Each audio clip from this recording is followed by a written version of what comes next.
Hello friends. This is Fiction Quest. How are you all? So in this video, we will see, what if Naruto fell in love with Nami and got harem? But before we start, if you want more amazing stuff like this, then be sure to subscribe to our channel and like this video. Also if possible share this video with your friends. Now without wasting any more time, let's begin the story. Mom, I'm going to bed now, you yelled as you went down the hallway into your room. Okay, good night sweetie. You heard your mom yell. You got into your bed and got your laptop out, turning it on. Once it was on, you went to and started reading some manga. You kept laughing to yourself at how funny some parts were and how suspenseful other was. Come on Aya, you have to go to bed now, it's 11, turn the damn thing off, you said to yourself sadly as you shut your laptop down and laid it under your bed. You snuggled into your bed and fell asleep instantly. A couple hours later you woke up to some light you felt coming through your eyelids. You, who turns the light on in the middle of the night? You said, getting up in your bed. As you inhaled you started to cough out and then your eyes started to water. Huh? You looked around and saw your room was filled in smoke. I gotta get out of here? You jumped off your bed watching out as you saw some fire licking at your PJs. You covered your mouth as you opened the door. Tons of more smoke poured into your room but you forced yourself out. As soon as you did, you saw the hallways surrounding you were covered in fire and you couldn't find a way out. No. You looked around for even more and then noticed a shadow on the other side of the hallway. Mom, you tried to look past the fire and see the person's face but couldn't and kept coughing as the smoke filled your mouth and noise. Then the shadow at the end of the hallway held up something and it took you a couple of seconds to realize what it was. A gun. Your eyes widened as you saw the person pull the trigger and instantly the bullet hit you. You fell to your knees, the pain too much, and then blackness started to cover your eyes. No, now it was completely dark and you couldn't feel anything. You suddenly woke up with a start. Huh? Where am I? What happened? Then it all came rushing back to you. The fire, smoke, gun, and darkness. You sat up suddenly and saw that you were in a forest. Where am I? You said, panicky. You looked around you, and saw that the trees were a bit different. They were extremely tall and had more color in them. Oh no, I have to find someone. You started running towards what you thought was forward and kept running and running. It was about 10 minutes you had to stop and take a breather. You looked up again and then saw a giant wall behind some trees. Huh? You said and then started following it around. When did I get here? How? Why? You kept following it until you came to a huge clearing that was a dirt road. You looked to the right, and saw that it just kept going. But when you looked to the left, what you saw made you gasp. What happened last chapter? You were shot in the modern world and then found yourself in some kind of forest. As you ran you came to a clearing and when you looked to your left, you gasped. You looked to your left and gasped, for what you saw there were two huge doors that had two symbols that you recognized. They were from your favorite anime, Naruto. You knew that the symbols meant Konoha, even though it was in Japanese. There was a small town that also looked like Konoha as well. You were scared yet excited to go in. All I need to know is how I got here. You decided to just run in and see what happens. You backed away a bit, thinking that a running start would help you somehow, and you sprinted in. As you did, the guards on the left saw you speed in. Even though they called you to stop, you just kept running looking around. Tears then started to come down your eyes as you saw the fire and the gun both flash back at you. Suddenly you bumped into someone and fell back scared of what the person was going to do. You looked up and your eyes widened as you saw it was Kiba, who you had just hit. He looked over to see you on the ground with fear. Then you couldn't understand him. All you could get out was, sorry, and he was looking at you curiously. Then he put his hand out to help you up, but you didn't take it. Instead, you got up and started running in fear. How could I have gotten here? Where are mom and dad? More tears started streaming down your eyes as you saw the two guards and Kiba start running towards you. You started to run faster and harder, turning random corners until you saw the Hokage mountains near you with a ton of stairs. I've got to get out. You started running up them trying to get to the top, and when you finally did, you went to the edge of the face, sat down, and started to cry. Thankful at the moment that you had chased the guards off. Kiba's, Pav. By the way, this is all done in Japanese. I just have it written out in English, yay, unless you want it in Japanese, laughing face.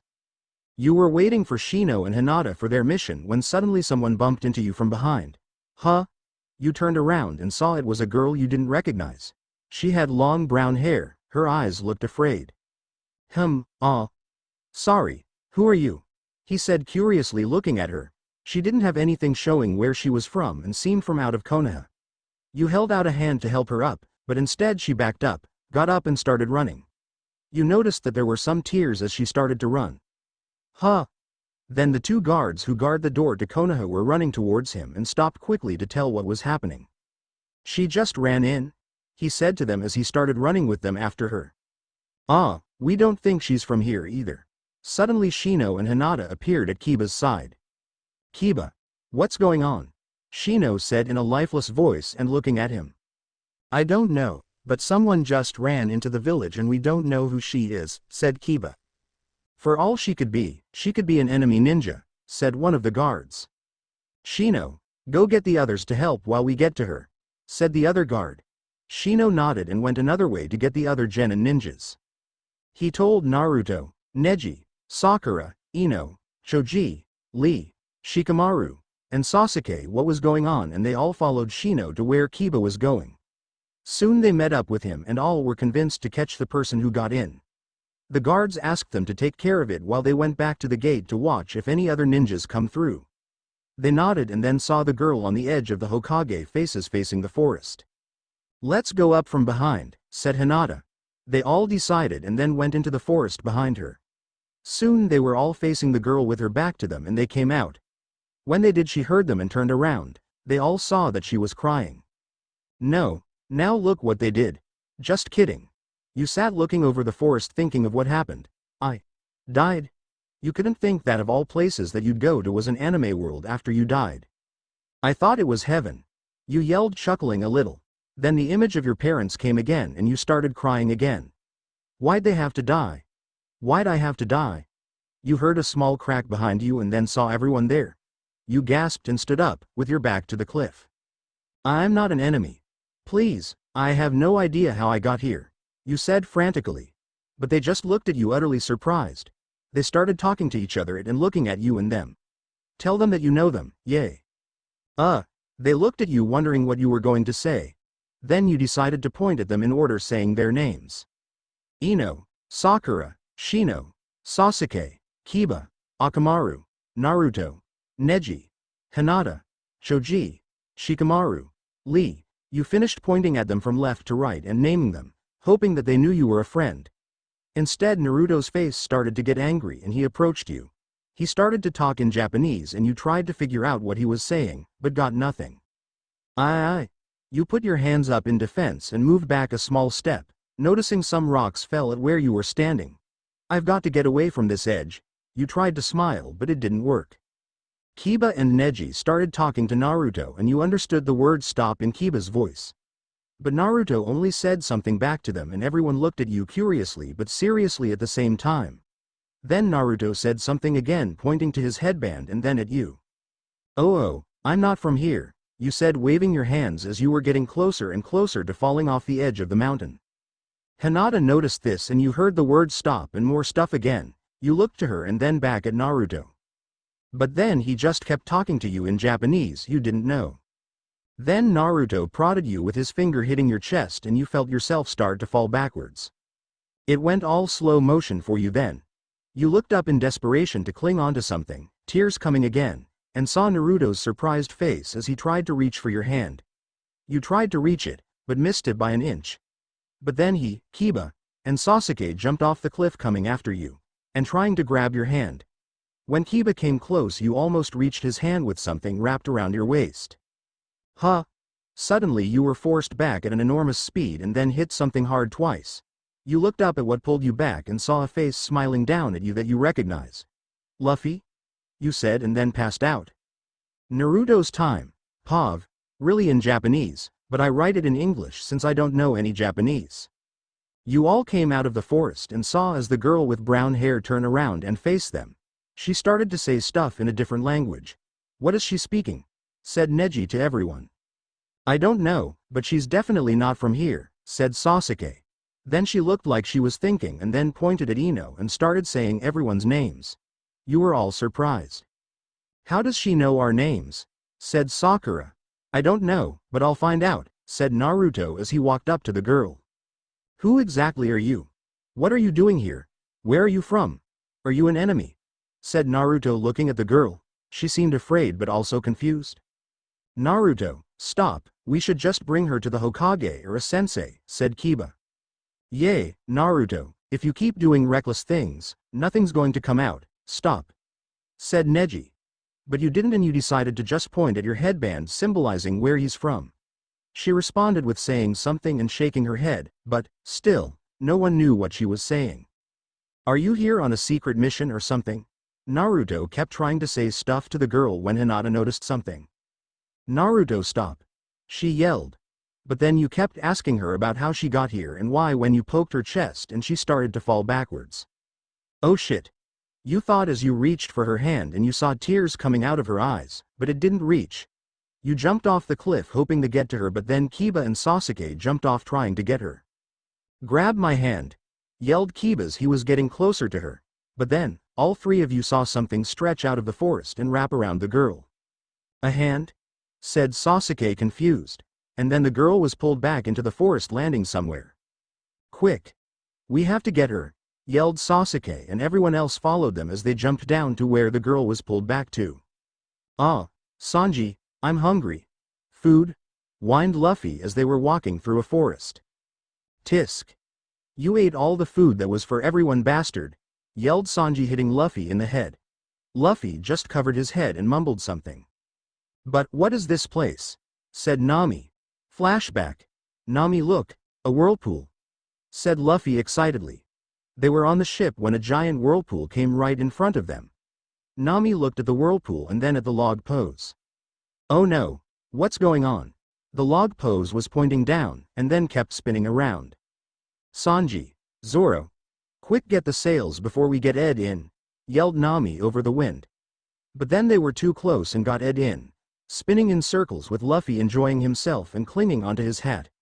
Then, it seemed that they were in the air and going down as they were going up. Ah! Yelled Nami as she noticed that they were somehow falling through the air. Everyone held onto something to not fall up into the air. Then the ship smashed into the water and stayed in place. Huh? Chopper opened his eyes to make sure he was alive. Ah! Cool. Nami, where are we? Said Luffy excitedly as he looked ahead of him and saw a forest with huge trees. I don't know. She looked at the log pose and it pointed towards the forest.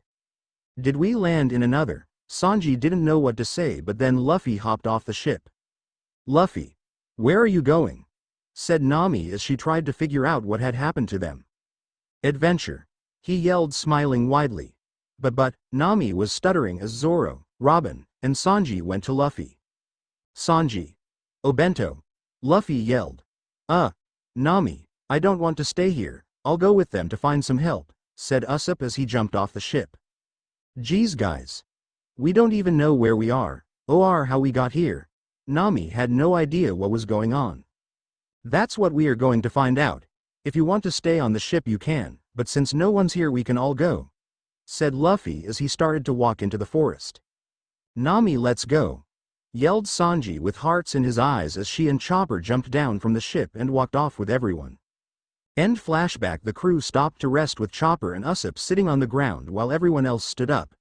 Zoro against a tree, Sanji yelling at Luffy, and Robin and Nami thinking where they were. Oi, Luffy, you see that? Zoro nodded his head up and they saw a girl and a lot of people around her on a cliff. It looks like she's gonna fall off because of that boy, said Usopp. They watched as she stepped back a little and then the boy in the orange suit poked her and she fell. Luffy, yelled Nami.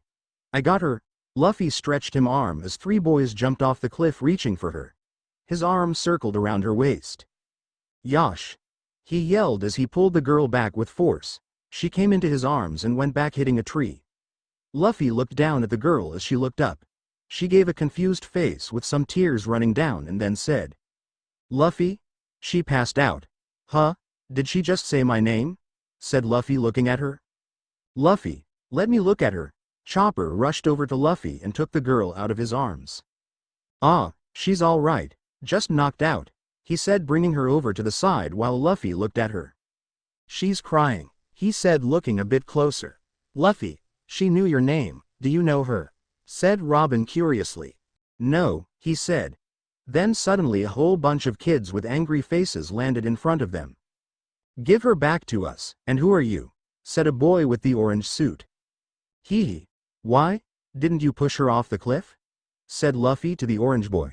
The kids looked at all of them. Naruto, they're not from here either, said a girl with short pink hair. So, you are the enemy, said the orange ninja, and then he came charging at Luffy. Naruto and everyone else jumped down to where the arm had come from and saw 7 people in front of them.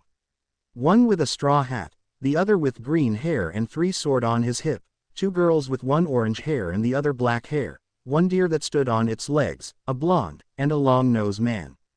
Then you looked and saw that the girl was next to the deer. Give the girl back to us. And who are you? Said Naruto, getting annoyed. Hee. Why, didn't you push her off the cliff? Said the boy in the straw hat with his arms crossed. Sakura looked at them and said.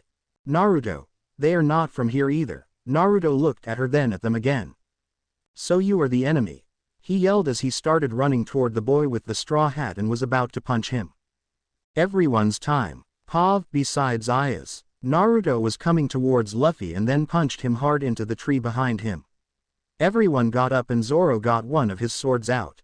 What the hell was that for? Yelled Luffy as he got up and brushed off the dirt. Then he punched Naruto right back, making him go back into everyone else. You're the enemy. Naruto started running again, but then something stopped him. He looked at his feet and saw that hands were holding him. Huh, he said, utterly surprised. Everyone then looked at the woman with black hair, Robin. Thanks, Robin, said Luffy. Robin smiled, but then she couldn't move. I can't move, she said. What? Sanji looked at her, then saw a black line leading to the kid with his hair in a ponytail, Shikamaru. Hey, Shadow Jutsu, Kiba, said Shikamaru, smiling. Kiba then started running towards Robin, about to punch her, when Sanji went in front of her and kicked him into Shikamaru, and she knew he was next to him, taking off the Shadow Jutsu and knocking them all back. Tisk, said Sanji as he started running toward them again. Then Ino and Sakura started running towards the girl, but then Usopp and Nami went in front of them. Nami tried to swipe them with her blue stick, but they dodged that easily. Then Usopp aimed his slingshot at Ino while Sakura took out some kunai and aimed them at Nami. A mini bomb went off in front of them as they separated, then came at each other again. Chopper was trying to protect the girl from any rocks or dirt and trying to get her to wake up. On the other side, Hinata and Sasuke went towards the one with the 3 swords. Wah, said Zoro as they both started to attack him at once.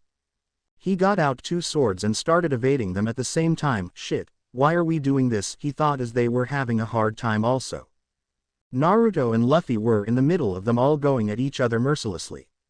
Naruto had 3 clones around Luffy at once, but he took them out with a whip of his foot. He wrapped his arm around Naruto and hurled him to a tree near where Zoro, Hinata and Sasuke were fighting. Naruto looked at them and saw that the green-haired guy was getting sweaty, but so were Sasuke and Hinata. Naruto then looked in front of him to see a punch coming toward him and jumped up, dodging it as it hit the tree, going into it a bit. He landed and they stood facing each other while everyone was fighting. Who are you, and why do you have her? Said Naruto furiously. We just caught her, and we have no idea where we are. Why'd you throw her off the cliff? Said Luffy madder, and then they came at each other again. Naruto had more clones out and one by one hit him into the air. Naruto came down on him screaming, Naruto Renden, but Luffy saw it first, grabbed Naruto's leg and hurled him against the tree again. They both fell to the ground hard, opposite of each other. Naruto was getting annoyed and got a clone next to him. Luffy looked and saw that he was making something blue circle in his hand. Luffy knew this was bad and got the muscle in his arm ready, excitement in his eyes. Then they went against each other, with Naruto yelling Rasengan, and Luffy yelling Jet Pistol. Your time, Pav, yay. Laughing face. You wake up to feel someone poking at your cheek. Huh, you look over and see Chopper there. You alright, he said eagerly. Ah, you yelled a little, then remembered that you were in Naruto when you were pulled back by Luffy. Chopper, What's going on? You said frantically. How do you know my name? He said surprised. Then some dirt went up in front of you and you saw everyone fighting each other. But then something in the middle got your attention. Naruto was on one side with Rasengan in his hand and Luffy had an eager face on with his hand popping some muscles out. No, you yelled and got up as then started to go at each other. You ran as fast as you can and went in between them to stop. LLAAAMMMAARRROOO. You yelled stop in Japanese as you saw the surprised faces of Luffy and Naruto looking at you, but they couldn't stop. Suddenly, a white light emitted around your whole body and everyone else stopped and looked at what was happening. It seemed to go in slow motion. The white around you got larger and larger as Luffy came hurling at you with their power. But then in a burst of light came from your hands hitting both Luffy and Naruto hard and making them hit a tree going unconscious. Then before you fell to the ground, you saw Kakashi, Kureni, and Asuma in front of your blurry eyes and you fell to the ground. You woke up and saw that you were staring at the ceiling. You quickly get up and then felt pain rush to your head as you moved your back up against the back of the bed. You looked around to see that you were in the Konoha hospital and saw that on the other side of the wall was Luffy asleep with his legs and arms out. You giggled at the sight of him but then the door opened. You looked to see who it was, Kakashi. Hello there, he said with a friendly face. Sasuke, Naruto, and Sakura were behind him too, tagging along. You were really surprised at the moment. I can understand you. You looked at him strangely and then back at Naruto and them. They just shrugged and said something in Japanese that you had no idea what it meant. Kakashi said something back to them and then looked at you. Suddenly, Luffy woke up in the corner and looked at me, Kakashi, Sasuke, Sakura, and then Naruto. You said Luffy, which you knew was, you. Naruto just put his hands behind his head and had a guilty look on his face. Worry, and then other things in Japanese and Luffy just nodded and then looked at you. Da translates to, who are you? I'm Aya. You looked around and saw everyone staring at you. Hey Aya, I'm Kakashi, you said with a smile on your face. Yay, how do you know?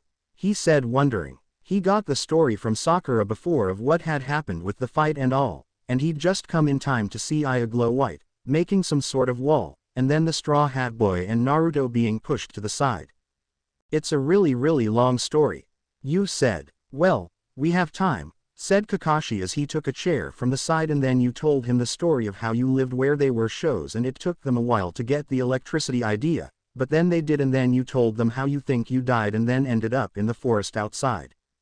Kakashi translated this so that Naruto, Sakura, Sasuke and Luffy could understand. You looked to the ground as you told the part of how you died and some tears came to your face. Oh, don't worry, Kakashi didn't know what to say because he knew that it wouldn't help. You looked up to him and then asked. Wait, you never told me how I can only understand you. You said curiously. Well, it's hard to explain but, this is the short version of it. A long time ago, when I was a child there was teacher I had and he told me about how this woman had somehow come here speaking a different language that no one understood. But then, my teacher said that one day he was clumsy and accidentally kissed her. When he did, he knew all the words in her language and they could easily understand each other. You looked at him a bit confused at what he said, and the others were wondering what he was saying because it was in a totally different language to them. So, you kissed me. You said strangely yet a little annoyed. No. My teacher taught me the language, and said that one day I'll need it. Said Kakashi waving his hands. The only word the others understood was kiss and they all looked at you weirdly. So, how will I get the others to understand me then? You said looking at Kakashi and he sighed and shook his head. Didn't I just tell you?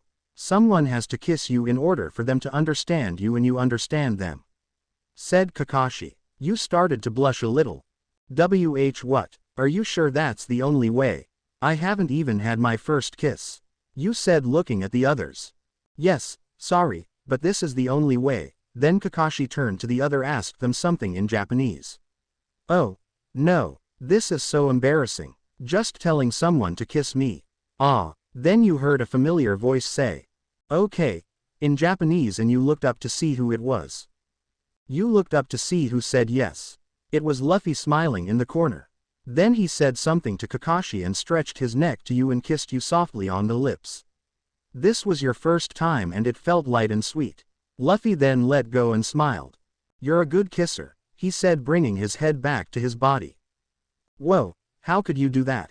Said Naruto, surprised. Me, I'm a rubber man, said Luffy, stretching his lip and snapping it back. Naruto looked so excited of how cool the stretchiness was. Oh, wait. I can understand Naruto. You said excited. Oh yay. And now I can understand you, said Sakura, touching her lips lightly. Cool. You were excited that now in their place they saw you speaking Japanese, but to you they were speaking English. You plastered a wide smile on your face as you got out of your hospital bed and felt fine. You still had the same clothes from before. You looked up at everyone as Luffy also got out of his bed. Then you remembered something from when you watched Naruto. Sasuke's still here, doesn't he go off with Orochimaru? Wait, did you guys already finish the Chunin exams? You asked anxiously. They all just stared at you strangely until Sasuke said, no, our final one is in a week, so we are training now. But how do you know about them? Well, it's like Kakashi told you, when I saw you in the other world, I could see everything that happens until you were way older. So in your world, I can tell the future, kind of. You said this hoping they would get it. Naruto looked at you strangely, but everyone else got it. Okay, anyways, do you know where my nakama are? Said Luffy to Kakashi. They're walking around the village, it's small so you should find them easily. Okay, wait, you never told us your name, said Luffy as he stopped near the door. Oh, yay, I'm Aya, nice to meet you. You bowed like you thought they did in Japan. Hey Aya, they all replied. Luffy started to walk out the door, but then you wanted to see around Konoha too. Wait Luffy, I'm coming. You rushed past the Sasuke, Sakura, Naruto, and Kakashi as you went out the door and into the village below. Sasuke's time. POV. You looked at Aya as she ran out of the room smiling after Luffy. After you thought her footsteps were far enough, you said, so, does that mean she knows what's going to happen at the Chunin exams? They all looked at Kakashi for the answer. Yes, but you must not ask or prod her on what's going to happen. Just let it come to you as it normally would. Kakashi sighed as he stood up and left the room. Sasuke, tomorrow we train again. Then he left and slid the door closed. Hey, you started to leave when Sakura tugged onto your arm. Want to go somewhere, Sasuke-kun? She said, looking up at you. Naruto got up and started walking toward the door. Ah, I forgot to say sorry to her, I'm going. See ya guys, said Naruto as he left. Soon you left with Sakura on your tail everywhere you went until she gave up. Your time. POV. You were exploring the town with Luffy when you came across a restaurant with someone laughing really loud. Nami, you had to stop Luffy from walking past and tugged him with his shirt into the restaurant. You looked around until you saw a round table with Nami, Zoro, Chopper, Robin, Sanji and Usopp sitting around it. As soon as Luffy saw them, he ran over and ate all the food there. Oi Luffy, that was for everyone, said Sanji as he punched Luffy into a seat. You came up to the table and when you did everyone stopped and stared at you. Hi, I just wanted to say thanks for helping me out there. I'm Aya, and thanks Chopper, if I didn't wake up then. You trailed off knowing that if you told them anything about how your world was having a huge debate on who would win, Luffy or Naruto, they wouldn't understand, so you just sighed instead. You're welcome, but how do you know my name? They all looked at you curiously again. I have to tell the story again. You told them in a quick story of how you had your world that had electricity and televisions where they saw you living out their life. Some of the crew got it, but the others just gave up on it. So, you can see the future and know the past about us, said Robin. Yay, you smiled brightly at them. Oh, so you can see our future, said Sanji with hard eyes. Shut it Arrow Cook, said Zoro, and they glared at each other. Haha. Oh, that's so cool, can you tell me my future? Said Usopp, coming closer to you. No, but where did you just come from? I mean, what happened to you before you came here? You asked them. Well, We flew down from Skypia and were traveling on the seas when a giant whirlpool suddenly came and we were at here, Nami said. Oh, so you haven't. You looked at Robin curiously and she looked at you. The rest of the crew wanted to know what was going on between them, but you just kept silent until you looked around. And you haven't got. You smiled and snickered a bit. Hey, well, I should be going now. I have no idea what to do, so, yay, I'll see you guys soon. You walked out as casually as you could and started to explore the town. It was just like it came out of the actual anime. Wow, you said, looking around. Then you saw the ramen shop that Naruto's obsessed with. Hee. You laughed a little, remembering at how Naruto's obsession went inside. You looked at the woman and the man there, and they welcomed you. Hello, would you like anything to eat? Said the man. Yes, you trailed off as you remembered that you had no money. You checked your pocket just to make sure and came out nothing. Oh, sorry, I can't. You said as you were about to leave the store when you heard someone say, I'll treat you. You looked and saw Naruto coming this way. Oh, okay, thanks, I'm really hungry anyways. You both sat as he ordered miso ramen. He looked at you to order, but you didn't know. Is there chicken? You asked. Yeah, I'll get it for you right away, said the man with a smile. Thank you. Soon you both got it, and learning ikitakimasu, you ate happily. I just wanted to say sorry about what happened on the mountain. You slurped up the soup and put it down. Oh, it's okay, I guess it's just instinct. You said, laughing. It was getting dark and Naruto said that he had to go to get an early rest for the next day. When he left, you realized that you had nowhere to stay. Oh shit, where am I supposed to go? You looked around as it became darker around you. The moon was now the only that kept everything light. You were afraid of the dark sometimes and became sad when you remembered that your parents weren't there. You looked up at the Hokage faces and decided you sleep up there since it's closer to the moon, so you started walking. You started walking towards the mountain and now were in front of it, looking up and then at the stairs. I don't want to take the stairs, it's too long. You then remembered in the Naruto world they could climb sideways with Chikara. Hee. You laughed a little as you went closer to the rock. You felt stupid about doing this, but you imagined light gathering at your feet and you walking up the mountain. When you opened your eyes again, you looked at your feet and they were glowing white. Aha, cool. You put one foot on the side of the mountain and felt it stick there. Then you breathed in as you hopped your other foot onto the side and now you were looking up at the sky with your hair behind you. Hee, this is so awesome. You said as you started walking up the mountain. You started to wonder why the bottom of your feet was white instead of blue like they usually were, but you got over it. You got to the top and were about to jump over the side when Sasuke suddenly appeared. Hey Aya, he smiled. But this took you by surprise and your feet slipped off the mountain. Whoa, you were about to fall when your hand was caught by Sasuke. Oh, thanks Sasuke, I didn't think I could fall for a second time. You said as he pulled you up, chuckling a little. You both were now sitting and looking over Konoha and the forest. You thought about your parents and your world compared to this. So, what was it like? I mean the other world, said Sasuke looking at you with curiosity. Well, you started to tell him about the buildings of New York City and the lights your world had. As you kept going, some tears began to roll down your eyes because you were remembering all those fun times with your family. Are you okay? Asked Sasuke looking sincerely at you. Yay, I'm good. You wiped the tears off and laid on your back looking at the moon. Hey, how do you know I was here? You said looking at him. I didn't, I just usually come up here to look around, and then I heard you laughing, he said. Oh, okay, well, I'm going to sleep by the way, wanna leave my room? You said laughing a little at Sasuke. Huh, you don't have anywhere to sleep, he said looking at you. No, Come on. I know where there's a spare room. Sasuke grabbed your hand and jumped off the mountain.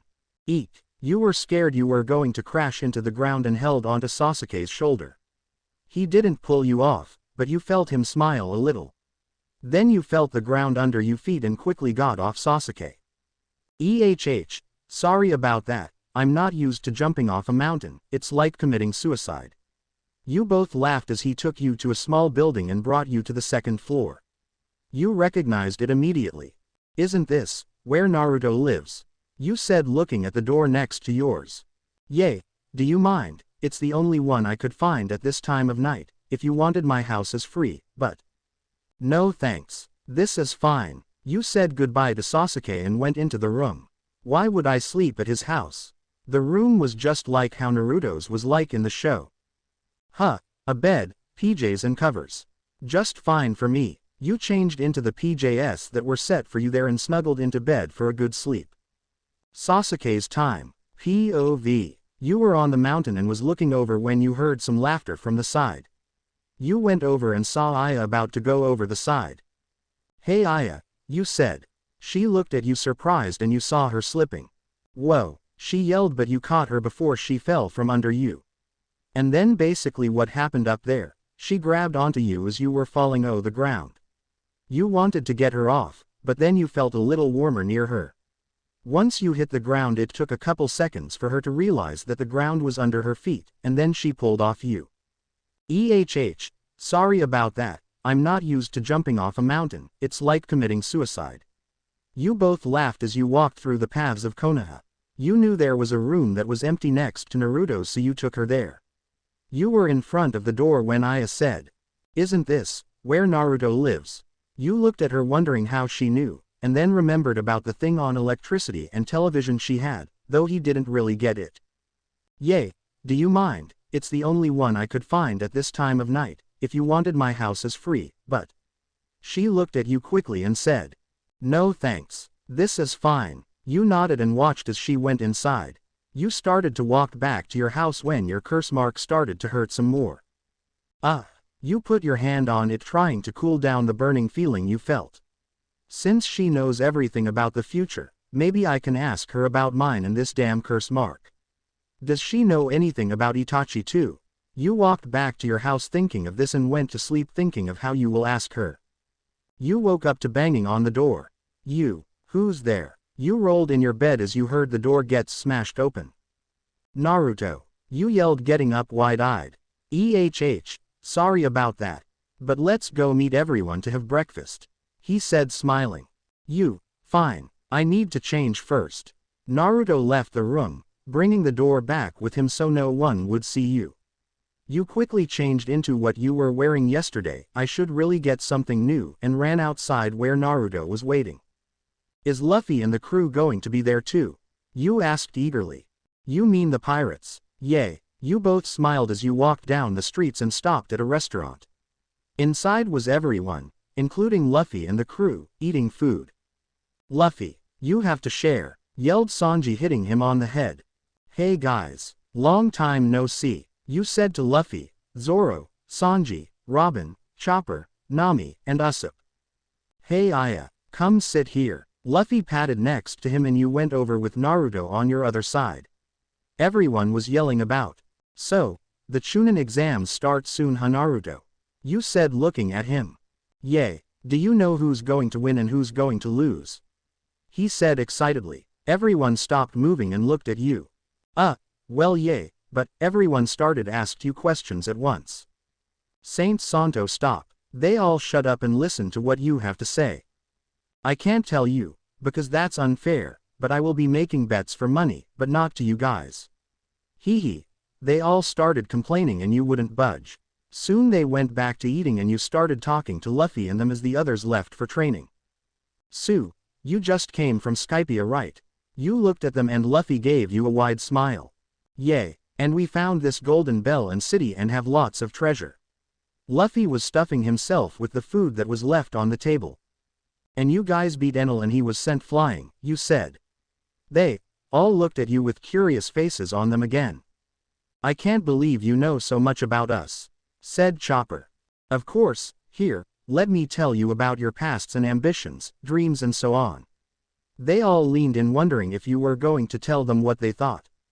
Okay, let's start with Luffy. You were born in a town, I forget what, and were given that hat by Shanks. Luffy stopped eating and looked at you leaning in too. The scar you got was from a knife that you tried to show off that you're tough, and before you got the hat, you stood up for Shanks' pirates and the bandit guy took you. He threw you into the sea where he got eaten by a sea monster, and you were about to, but Shanks saved you, and lost one arm. Now you are striving for becoming the king of the pirates.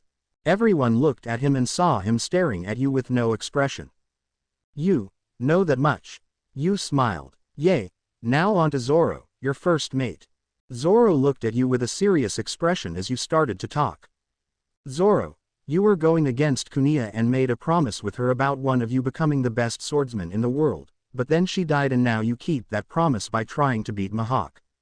You went up against him once, but he defeated you and you vowed to Luffy that you will never lose again and one day will defeat Mihawk. Oh, and also, you joined the crew when you were being held in the marine camp and Luffy made the deal of you being killed or becoming a pirate. You smiled at how funny that part was in the manga and saw Zoro giving you a surprised expression. Kuina, you know her. Yay, oh yay, and how you think Tagashi looks like her. He inhaled sharply as you said her name. Oh well, Sanji, let's talk about you. He looked from Zoro to me and had a strange expression on. You were saved by Zeph, with risking his leg for you, and then you were on an island for so long. He gave you some food, but his pile was bigger. After a couple of days you went over to where he was and saw that the bag he had only had treasures in it, giving you all the food. You were both starving, and before you both went out, you saw a boat and called for help. After you and Zeph made a restaurant and had it operated by pirates with you as assistant head chef and being called Little Eggplant. Then Luffy came into the picture and Zeph said that you should go with him. After the whole fight with Krieg you went with him leaving the restaurant to the others. And your dream is to find all blue. You looked at him interestingly as he did you. Your hand was now under your chin as you went on to Nami. It takes so long to tell them everything. Nami joined Luffy's crew at first but then left going to give Arlong the treasures in the ship. Soon everyone came after you, and Luffy defeated Arlong, making you free. Oh, I forgot the past. Well, you Belmere-san and Nojiko were your family. Belmere got shot by Arlong and you were forced to work with him to free Kuyoshi village, and then came Luffy and his crew, and your dream is to make a map of the world, become the best navigator. She looked at you amazed that everything was right. Sorry to be harsh, now, Usopp. He looked at you with a trying to be intense gaze, but it didn't work. You had lived in a town, which I forget its name, and had always told Kaya stories of your adventures. You had a small pirate crew with you as captain. In your village you were a liar, always running around in the street. You joined because you wanted to be a pirate and Zoro and Luffy said to hop on their ship. There was also the matter of Kuro and protecting Kaya, which Luffy defeated and you saved Kaya from. Django. And yay, Usopp wasn't giving you the look anymore and was just staring off into space. Phew, okay. 5 done and 2 to go. You looked at Chopper who was holding onto the side of the table hard. Chopper, you were born on a winter island, known as Drum Island, and ate the Hito fruit and were disgraced from the other reindeer. Then the Dr. Harulk took you in and you were taught medical stuff from him.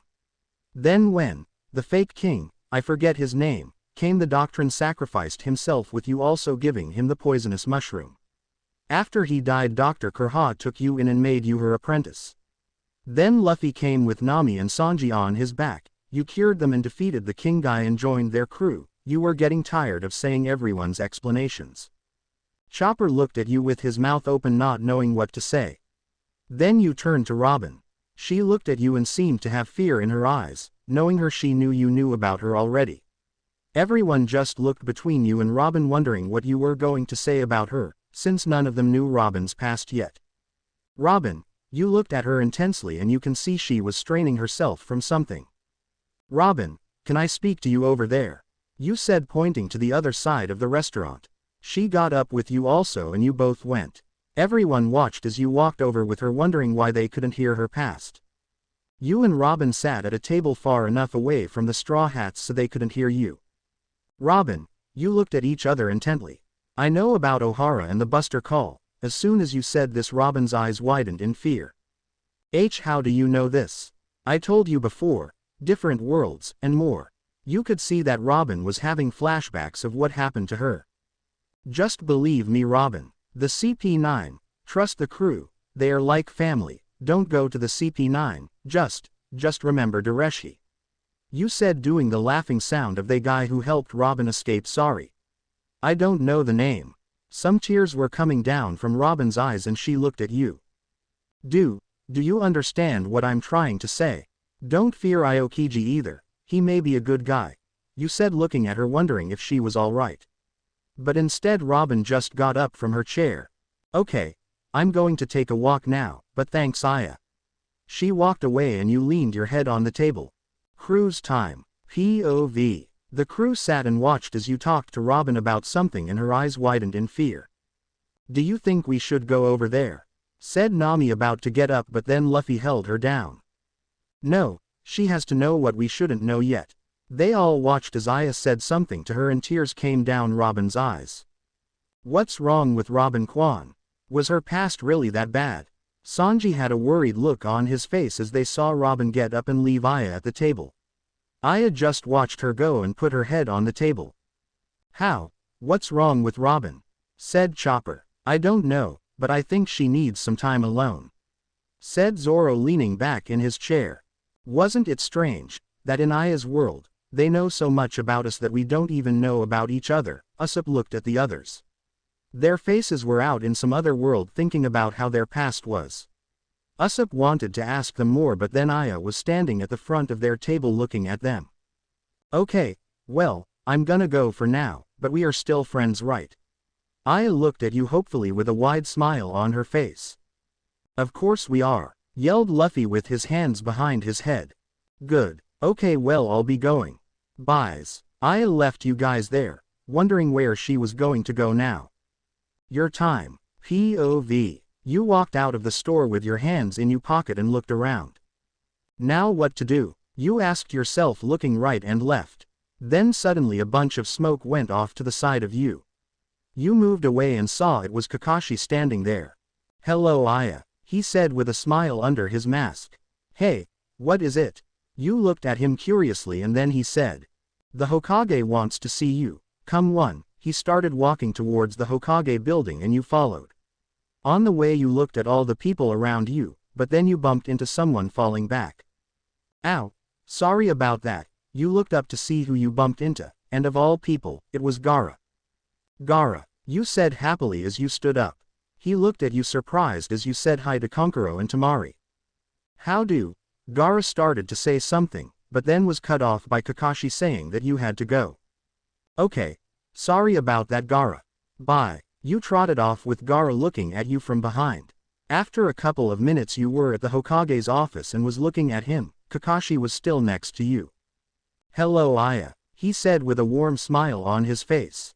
Hello there third Hokage. You looked at each other for a couple seconds. Aya, I hear you're from a different world, and you know what's going to happen in the future. He looked at you curiously and so did Kakashi. Oh, not this again. Yay, but I can't. I'm not asking you to tell us what you know. Really, usually people always wanted to know what goes on, and who wins what and so on so forth. No, let's just let it come. But since you are staying here for a bit, you'll need some stuff. Am I right? Yes, you said excitedly. Well, here is some money for food and clothes. But I also want to know something else. You were looking at the money excitedly until he said that. What? You wondered what he was going to say. Is it bad? The day you came here, you stopped the rubber boy and Naruto from hitting each other. Kakashi said you had emitted some kind of white light. Do you remember? He looked at you intently. You rummaged through your mind and remembered that you stopped Naruto and Luffy attacking each other. Also, you remembered you walking up the mountain sideways, but instead of blue, the light was white. Yay, I do remember that. But I have no idea what it is. A power. Cool. Well, after this, I want you to train with Kakashi a little to see if you have anything inside you. You looked at Kakashi and he just smiled. This is going to be fun, don't worry. After you get what you need, I'll have Sasuke come to your house and take you to the training grounds. Okay, after you both left and you went out shopping for some clothes first. Did they even have shops in Naruto? You looked to the sides for a shop until you came across Sakura. Hey Sakura, she turned around and looked at you smiling. Oh hey Aya, do you need help with anything? Well, yay, I need some clothes and I was wondering if you could help me find some. You had one hand behind your head and smiled shyly. Of course I'll help you. I love to shop. Come on, I know a place where you can get some good clothes. Sakura grabbed your wrist and you were taken to a shop with tons of clothes. Whoa, I didn't think there were shops here. You looked around to see many colors and styles. Okay, Sakura, let me tell you this, I don't like skirts, but I like dark colors. Also, nothing too revealing, okay? You hoped she would get it when a bunch of clothes was thrown at your face. Okay, well, here, first go try these on and tell me what you think. After 20 minutes you finally got one. It was comfortable, but you did feel a little weird because you never wore anything like this as your world. What you wore on top was a very short tank top that covered until under your chest, leaving your stomach open. Your pants were baggy and were more like capris, with a weapons holder on the back of them. Your shoes were just like everyone else's, though it had a lace that went up to right under the bottom of your capris. Also, your entire outfit was black and your hair was tied up into a ponytail. You look great. Now come on, we should get some kind of weapon. I need a weapon. You paid the man and kept the clothes you bought on, but then were grabbed by Sakura again and was dragged through the streets. Hey, Luffy, you yelled as you passed by the crew and him. They all waved and wondered why you were being dragged off. Then you got to a weapons store.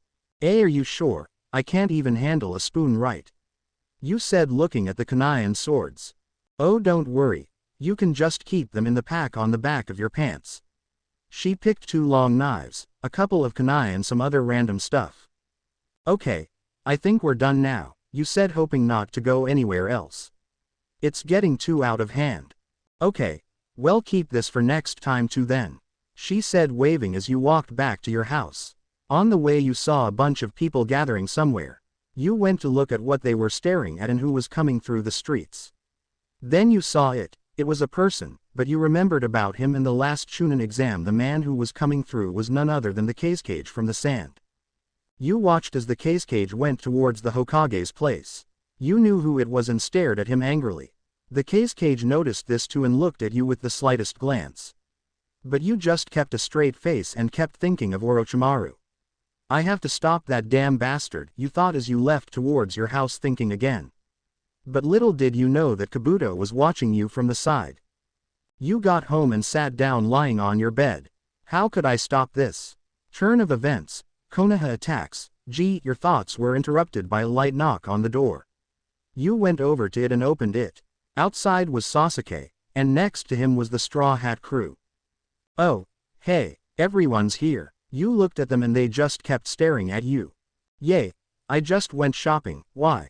Is there something wrong? You turned around wondering if there was anything on you, like a kick me sign or something.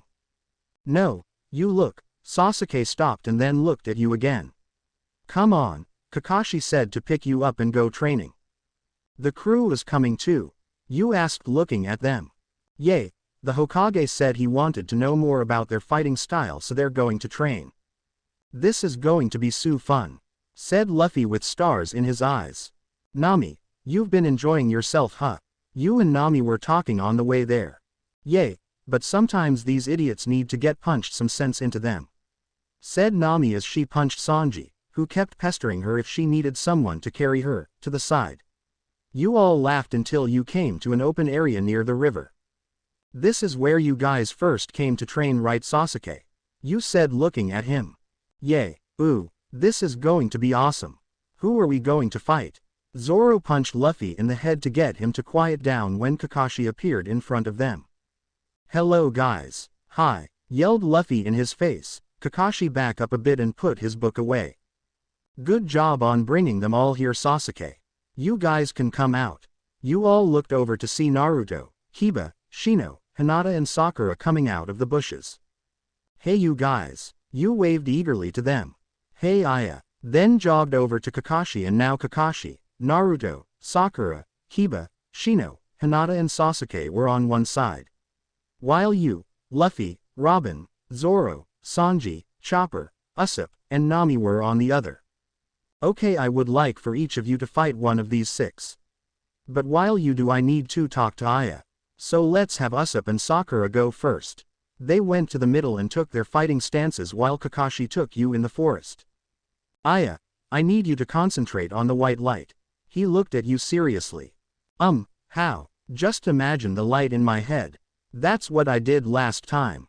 Well, yes, but you must think of it and you becoming one. Think of it as you and not another thing. Bring it out of you and use it. You can do it meditating while I watch the fights, he said. Okay. You sat down on the ground cross-legged and closed your eyes while Kakashi went to watch the fights. Kakashi's time. POV. You went over leaving Aya a little away from the fight so she won't get in the way. Let's see how they are doing. He went over and saw that Sakura was on the ground covered with dirt and the curly-haired one was standing up proudly. Winner of this is, Usopp the Great. You gave an anime sweat and they both went back to where they were standing. Okay, let's have. You looked over and saw the Straw Hat Kid basically out of his shoes, but decided not to do him. Kiba and the man with the curly eyebrow. You said pointing to the blonde and he fumed. The name's Sanji. The man lit a smoke and went towards the center meeting Kiba with Orochimaru. Okay, start. You signaled with your hand. Sanji's time. POV. Okay, start. The man with silver hair signaled with his hand to start. Hey, what's with the dog? You looked at it like it was just there for show, but it growled. Orochimaru is with me. Orochimaru, let's go. Both the kid and dog came at you but you jumped up into the air. Hey, you think that's good enough? Kiba jumped into the air behind you and kicked you, but you landed on the ground with your feet. Shit, you've got something. You looked at him.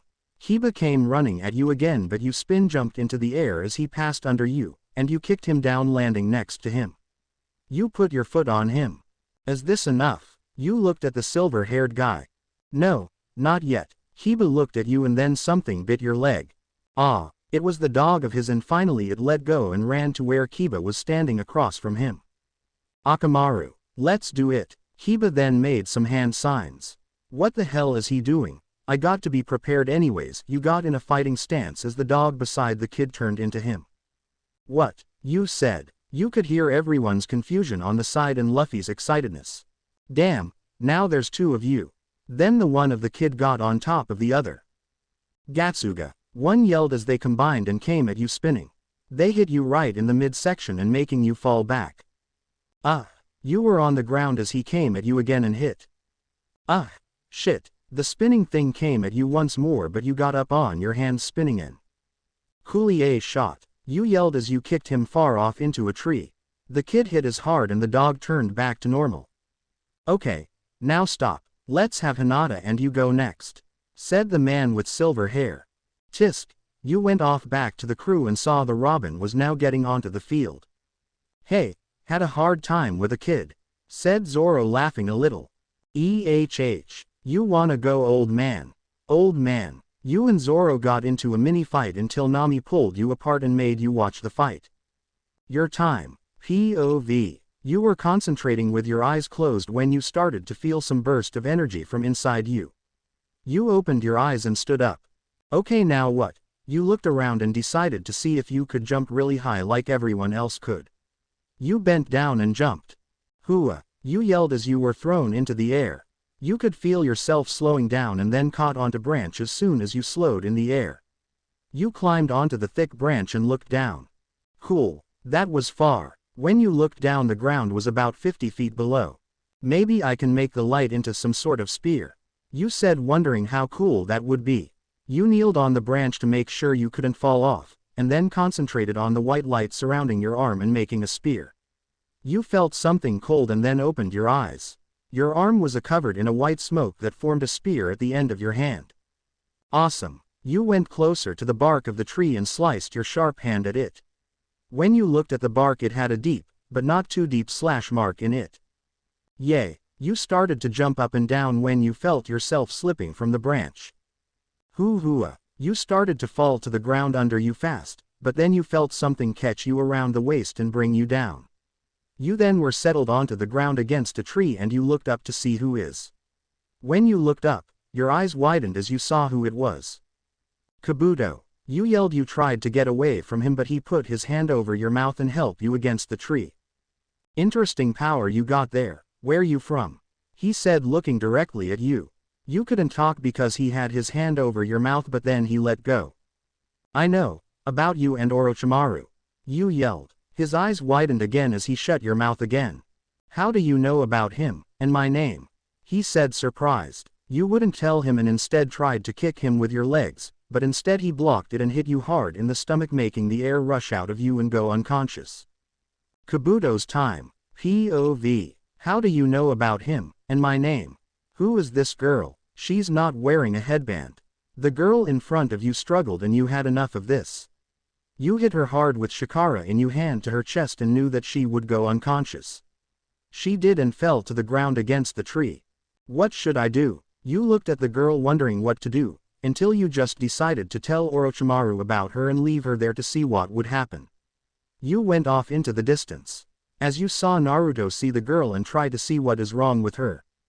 You were getting pumped up for your turn against the rubber man who you weren't able to beat before. I kick his ass now. But instead Kakashi said for Hinata and the black-haired one to go against each other. Kakashi-sensei, why can't I go now? You whined at him. I need you to go check on Aya for me and see if she's doing okay. I would go myself, but if I left, things would have gone out of hand here. He said looking at Robin and Hinata. Fine, you trudged off into the woods in which Kakashi told you to go. Why couldn't someone from the other crew get her, you mumbled. Then, when you looked up you saw something flash by. You ran past the bushes and looked the way where you saw the flash was going, but there was no one there. What was that? You asked yourself, but then you looked on the other side and saw Aya lying on the ground against the tree unconscious. Aya, you ran over to her and kneeled on one knee. Aya, are you okay? You tried to ask her but she was limp. God damn it, who did this? You wrapped one hand her shoulder and picked her up. Then you jumped into the trees and ran back to Kakashi. When you went back, you saw the fight was still going on and Robin was looking seriously at Hinata. Then Kakashi turned around and saw Aya hanging off your shoulder. Naruto, what happened? Stop the duel. Kakashi signaled that the fight between Robin and Hinata was done and came over to you and Aya. What happened, Naruto? Said Kakashi looking at her as everyone else crowded around them. The little deer came closer and took a look at her. I can get her to wake up, put her on the ground. You did as told. I was looking for her when a flash passed by me. And then I went to see what it was but it was gone. Then on the other side was Aya unconscious on a tree. As you said this chopper took a thin cylinder filled with powder like a pixie stick but shorter and clear with pink powder, and put it under Aya's nose.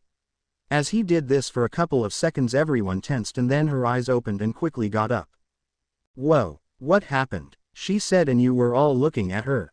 Your time. POV. You suddenly woke up and took a look around you.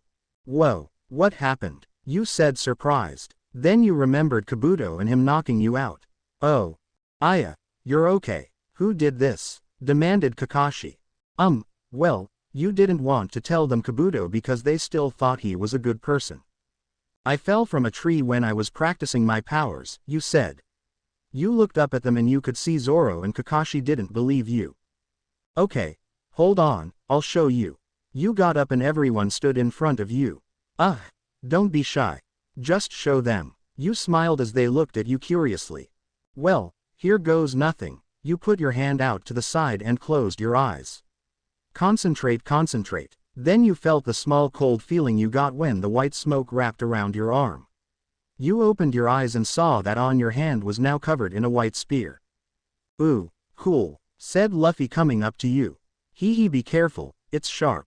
You said as he touched it.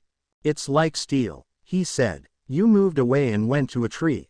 I don't really know a lot about weapons and all, but here, you slashed the tree and left a small yet deep mark of where your spear penetrated. Cool, said Naruto. So, you can manipulate the white to be anything, said Nami looking at you. Well, I don't know, this is the only thing I can try, let me try and do something else. Anyone have any ideas? You felt like a clown at a party asked for what balloon you should make, but this was fun. I have one. Make Zoro. Usopp said laughing. Zoro looked annoyed and then looked at you. Fine, go ahead, he said. Well, I'm not really good at drawing, but then again, it draws from my mind so here goes nothing. You closed your eyes and imagined Zoro with all his swords out and bandana on. Finally you felt a cold gather next to you and you opened your eyes. Everyone was wide-eyed at the thing next to you. You looked and saw it was a perfect Zoro with a death look in his eyes, bandana on, and all three swords out, one in his mouth and the others in his hand. Hee, Zoro, you said proudly. Zoro just stared at himself wide-eyed with a look of, that's how I look like, huh? I have an idea, let's see if Zoro can beat himself.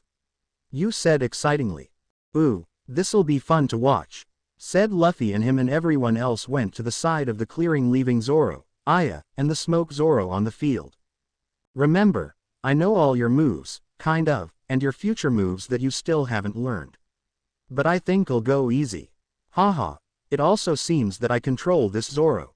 You said, trying to be dangerous. Hey, we'll just have to see how strong I am, said Zoro as he put his bandana on and took his three swords out. Okay, you have to think this out carefully. Everything you think the Zoro will do. You looked at Zoro seriously and made the Zoro next to you get in a fighting stance. Hey, I'm getting kind of used to this. You smirked, and then you launched Zoro at the other Zoro. Everyone else's time. POV. Luffy was getting excited and so was Naruto. They sat next to each other betting on who would win. I bet Zoro will win, said Luffy. No, I saying Zoro will win, they said as they had a mini fight with each other until Nami punched them both. You idiots, no one even knows which Zoro you mean. Just watch how it goes, she said as she sat back down. Ah, Nami Swan is so tough, said Sanji with hearts in his eyes. Sasuke, who do you think will win? Said Sakura looking up at him. I don't know, we'll just see how this goes, he said expressionless and looking at Aya and the Smoke Zoro next to him. Kakashi, people can use three swords, said Sasuke curiously. Yes, they call it Santoryu. But you must train hard to keep that sword in your mouth, he said looking at him. Ah, Zoro trains every day. And sleeps, said Luffy smiling at him. But since that girl knows everything about us, she must know about Zoro's strengths and weaknesses, said Robin. We'll just see how this'll turn out, Kakashi answered, and then they all saw Aya smirk and have the Smoke Zoro attack the other Zoro. You launched your Zoro at the other Zoro and he ran also. They clashed in the middle and held it there. Zoro was looking at himself in smoke. He was being pushed back. Then they pushed each other off and went to each side. Well, this is interesting, you said smiling. Though it was hard to concentrate, everything you put your mind to, the Zoro you made did it, so it's all about concentration. You then made your Zoro attack Zoro again. They started to spar in the middle, each attacking and defending. You kept having a hard time of watching and making sure the other Zoro didn't penetrate your Zoro while you did to him. Okay, flip. As you thought this and more, your Smoke Zoro flipped into the air and went directly behind the real Zoro. Shit. Zoro turned just in time to stop the smoke blade going into his back and blocked it. They were in the middle of a struggle again. Isn't attacking from behind meaningless? Said Zoro to you. Instead of you talking, you made the Smoke Zoro talk. Hey, you're right, I forgot. Zoro was surprised as they went on either side of the hill again. Cruise time. POV. Ooh, cool. Smoky Zoro can do anything Aya tells him to. Said Luffy in wonder. They watched as Zoro flipped and almost slashed Zoro from behind, but the real one caught it. Isn't attacking from behind meaningless? Yelled the real Zoro to Aya on the side, who looked like she was concentrating really hard. Hey, you're right, I forgot, they heard the other Zoro say as they went to the opposite side again. Oh, the Smoky Zoro can talk, said Naruto excitedly. It seems as if anything Aya thinks about, the Zoro she made can do, said Robin watching the fight. Your Zoro's time. POV. You made your Zoro run to the middle to spar with the real Zoro again, though you were still having a hard time, and then you. Interesting power you got there. You turned around and saw Gaara come out of the shadows of the tree. The Zoro you had made instantly poofed away as Zoro slashed it and disappeared back into your body. You felt the cold chill as it entered your body again. Gaara, what are you doing here? You said questioningly. Zoro stood where he was, then looked over to Aya, who was now talking to a redhead with the symbol love on his forehead. Why the hell did you have to ruin our fight? It was about to get fun, said Zoro as he walked over slowly, putting his headband away. Cruise time. POV. They were each watching intently when suddenly Zoro slashed his smoky self and it poofed away. Yay, Zoro won, said Luffy grinning. No, it was just the Aya lost concentration. Something got her off, said Kakashi standing up. Everyone else did too and saw Zoro start walking towards Aya, who was now talking to a boy with red hair. Sasuke growled a little. What's he doing here? Said Sasuke as he walked towards Aya too. Who's that? Asked Usopp curiously to Kakashi. He's the boy who was supposed to be fight Sasuke in the Chunin exams. Said Kakashi as he went over too. Now everyone started to walk over to Aya and Zoro who was talking to the boy with red hair. You're Zoro's time. POV. How do you know my name? Asked Gaara with a curious yet serious look on his face as Zoro came over. Hard to explain. You said scratching the back of your head. You heard footsteps coming behind you and saw Sasuke coming over with a dark face on. Yay, you should go now. Before things get out of hand. You said kindly. Gaara just nodded and disappeared. Who was he? Asked Zoro. I guess you can say he's a friend. You said smiling as everyone else came around you guys. What did he want? Said Sasuke dangerously. Nothing, he was just saying hi. You said to Sasuke. Well, I think that's okay for today. The day after tomorrow is the last Chunin exam. Sasuke meet tomorrow at training grounds. You guys can all go now. Said Kakashi looking at everyone. Finally, said Nami. Yay, you bounded off into the forest then stopped. Can someone tell me the way back? You looked back at everyone a little embarrassed. Yay, this way, come on, said Sakura and everyone followed her back to Konoha. Your time. POV. Once you got back you all separated and you started to walk back to your house humming Cinderella by Rihanna and Chris Brown, the first song that came to my head. It was getting darker and you realized that you were somewhere you didn't recognize. Shit, I got lost. You turned back hoping to find your house before it got too dark. You were nearing a corner when you felt you get pushed up to the wall and your hands and feet were immediately restrained. You were cut off with someone putting their hand on your mouth. Remember me? Someone whispered in your ear. You gasped a little realizing who it was, Kabuto. He let go of your mouth a little. Lord Orochimaru told me to keep a close eye on you. You seem to have some sort of special power, what is it? He demanded. I don't know, you said trying to move, though you couldn't. He grabbed your neck and tightened around it. How do you even know about Orochimaru? He said smirking at your struggle. Different world, you breathed out. Humph, yay right, I know you won't tell me now, but you will. I'll leave you alone like Lord Orochimaru told me to, but I'm keeping a close eye on you. He laughed a little then disappeared letting go of your neck. You fell to the ground coughing and gasping in air. Finally you got up and started walking back to your house again. I've gotta find a way to stop this. As you were walking home Gaara appeared next to you. No, is he gonna attack me now? Hey, Gaara, you said in a friendly voice, now that you had gotten your air back again. Hello, I do not know your name, but why do you know mine? Long talk again, Ga. Well, to make it short, I'm from a different world where I always watch what happens to you, you said hoping he would understand. Oh, okay, so you don't really belong in Konoha, said Gaara looking at you. You finally reached your house and was about to go inside. No, I really don't. But I still believe I belong somewhere. And you do too. Don't believe you're alone Gaara. You saw his eyes widen and you opened your door to go in. Wait, I never got your name. He said holding the door. It's Aya, you said smiling. Thank you, Aya, said Gaara doing a small smile. You're welcome. You then shut the door, and crashed onto your bed, which you fell into a deep slumber.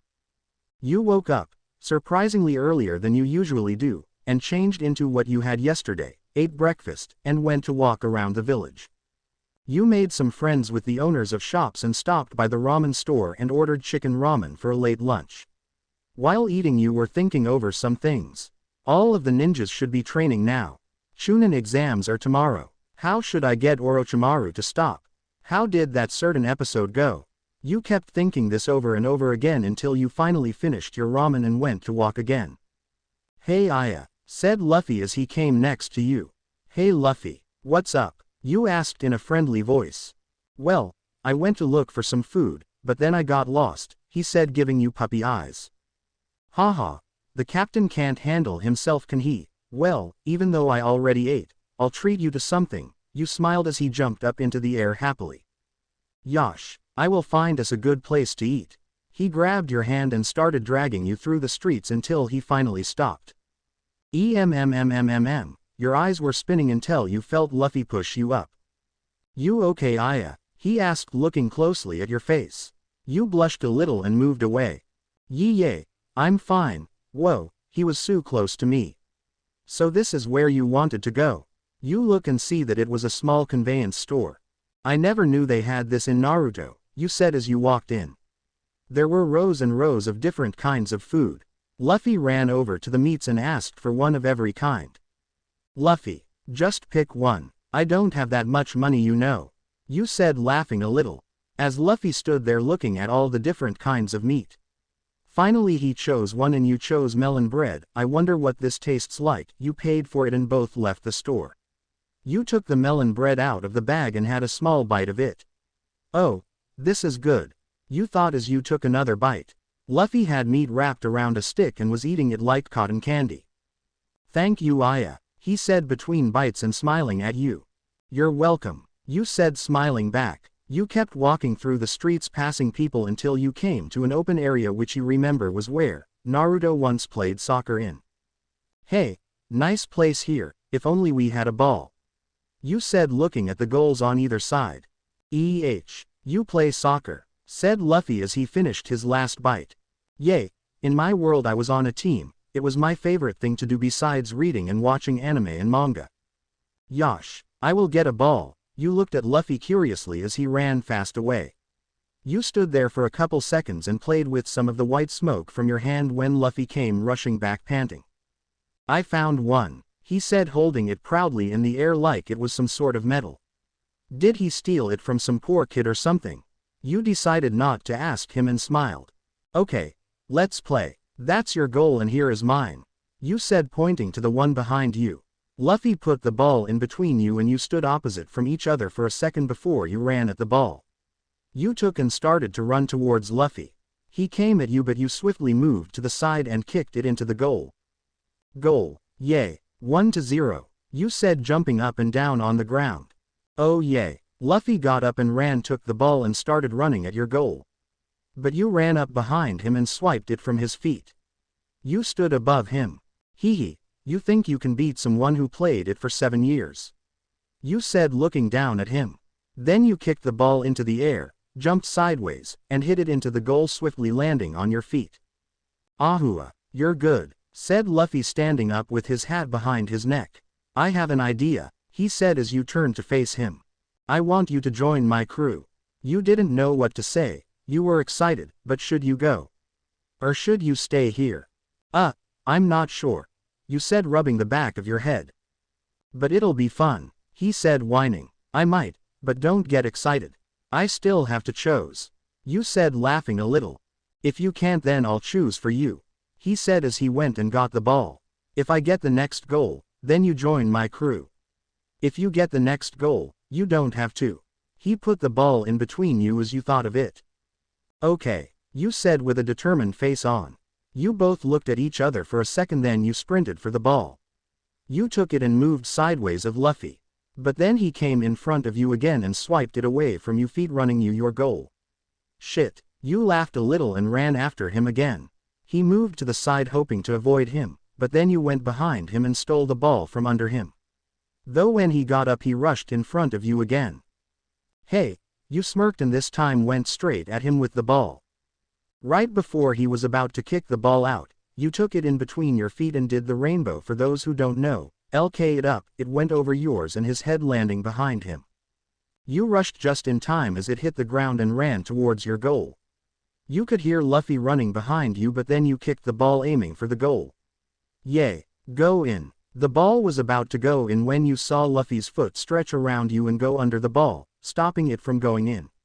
Then he stretched his body there, still in the air with the ball, and scissor kicked it hard into your goal. Guile. he yelled, jumping up and down. You laughed and fell to the ground, looking up at the sky as Luffy joined you. So now you're a part of my crew, he said, looking at you. You looked at him and smiled. Yes, I am a part of it now. You both looked at each other for a while and you got lost in his eyes. There you guys are, you heard a female voice say. You get up on you hands, and so did Luffy to see Sakura coming your way. Everyone finished training, so before tomorrow's Chunin exams, we wanted to play a game with everyone including the pirates, said Sakura. You both stood up. Okay, what kind of game is it? You said, wondering the kinds of games ninjas and pirates would play. Sakura just giggled. You'll see when we get there, she said as she pulled your arm, and Luffy followed, laughing. Okay, we're at 1010's house and she said she was alright to play it here. Let's go. You and Luffy were thrusted through the front door and then into a room to see everyone sitting in a circle and two covered baskets in front of them. Behind 1010 was a closet. Oh my god, don't tell me. 15 minutes in heaven, yelled Sakura and Sanji, excited. I've never played this game in my life. How am I supposed to play it now? You blushed a little as you sat next to Hinata and Luffy with his crew. Okay everyone, each of you has a color that I've already picked out for you. One box is for the guys to pick and the other the girls. If two of you get the same color, then it's you two. All of you will pick at the same time and then we'll go in order around the circle with who has the same color, so I'll go first, Sakura, etc. You get it? 1010 looked at everyone and we all nodded. You looked around to see who was there. Sasuke, Sakura, Naruto, Kiba, Hinata, the whole pirate crew, Neji, Shino, Lee, Choji, Shikamaru, and Ino. Phew, I don't have to go first. You sighed as everyone picked a color. You decided not to look at your color until it was your turn. Ino and Neji were picked first. You laughed a little. This was different from the couples of your world. Everyone talked and ate food while they were in the closet. Time's up, yelled 1010, and she knocked on the door. Ino came out with her hair messed up a little and blushed. Next was Shikamaru and Robin. Weird. You all laughed as you all talked about embarrassing times you had and 1010 called them out. Robin came out smiling and Shikamaru smiling and blushing a little. Tisk, this is troublesome, he said as he sat back down. Sasuke and Sakura was up next. She squealed and Ino glared as they went into the closet. This went on with Naruto and Hinata next and Sanji with Nami. He was overexcited later.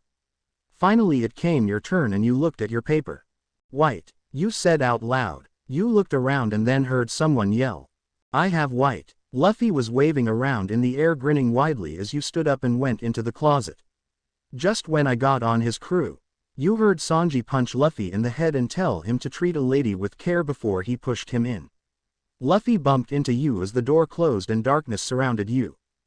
Have fun, you heard 1010 say outside the door. You got off and put a little distance between you. Ah, sorry, I haven't done this in my world ever. You said, blushing a little. Well, since you just joined my crew, I can help you a bit, said Luffy. He came towards you and pulled you closer. I've given you a kiss before, right? He said next to your face. It was so dark that you couldn't see anything around you, but with Luffy's face so close, you could see his small smile. Hey, you laughed a little and he pulled you into a gentle kiss. At first you hesitated a bit, but then you melted into him and put his arms around his neck to make the kiss deeper. You are a good kisser, said Luffy as he came off you for air. You giggled a little as he stretched his arms, circling around you, and pulled you closer to him. You started kissing again passionately and he bit your lower lip a bit. You knew what this meant from your friends telling you about it, but decided to tease him and kept them closed. Then you felt yourself being pulled into the air and twisted around, still in Luffy's hands. This gave you a bit of a shock and you opened your mouth a little, which gave Luffy the opportunity he was waiting for. He explored your mouth while you explored his, so this is what it's like. You ran your hands through his hair while his hands went up your back. Time's up. 10 seconds till this door opens.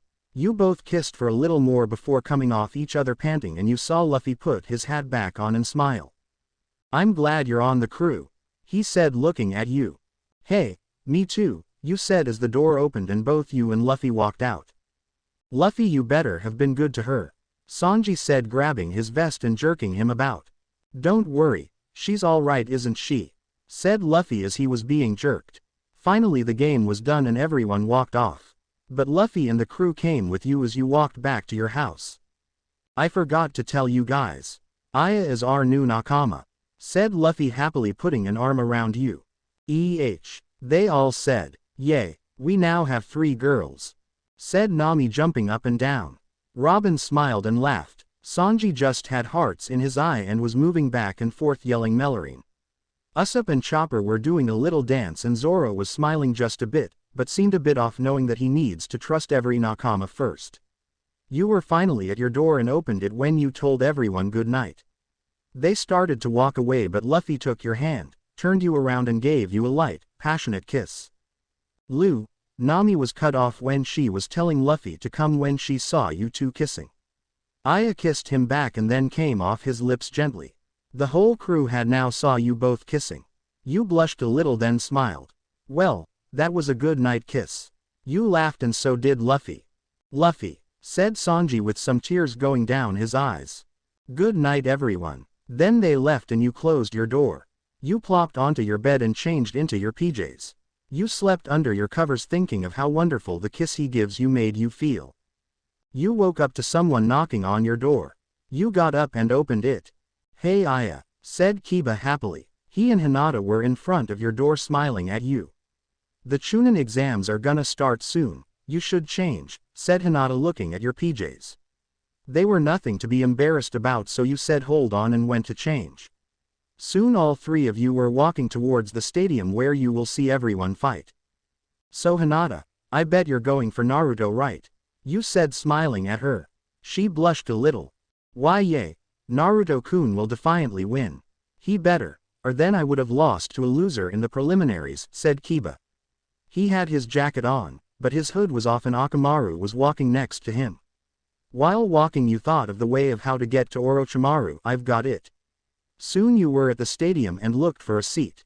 Aya, you heard Luffy yell your name and he was near the front waving furiously at you. Hey Luffy, you smiled and waved back. Let's go sit with them. You smiled. Kiba and Hinata nodded as they went over. The whole crew was next to you, and now their whole row was taken up. Luffy was holding a meat stick in one hand, getting excited.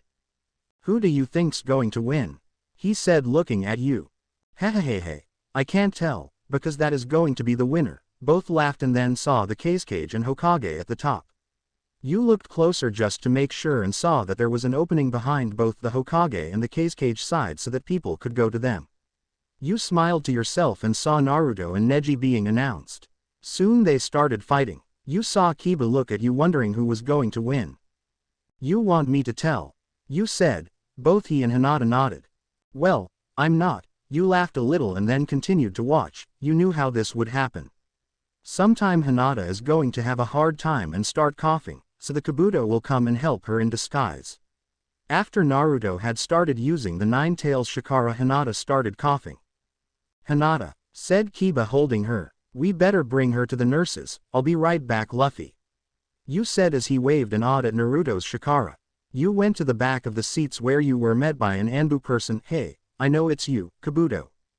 I'll help her. Kiba put her on the ground. I just really quickly have to go to the bathroom, you said. Kiba nodded and you ran off. You could feel the stare of Kabuto behind you as he healed Hinata. Now's my chance. You heard the crowd as Naruto won. You ran up the stairs. Now Sasuke is coming. And he's the last one. Even though he's not next, just go with the flow. You ran up a bunch of stairs which thought lead you to the Kazekage. Then you saw a sand shinobi coming down the stairs. Hey, what are you doing here? He said, looking at you. Think fast, think fast. Well, the Hokage wanted me to give a present to the Kazekage. The sand shinobi gave you a piercing look. Well, where's the present? Shit. Well, you see, I can't show anyone. You pretended that you were holding something behind you. If I do, it'll get spoiled. You smiled and hoped that he would go for it this time. He looked at you for a second. Okay fine, but make it quick.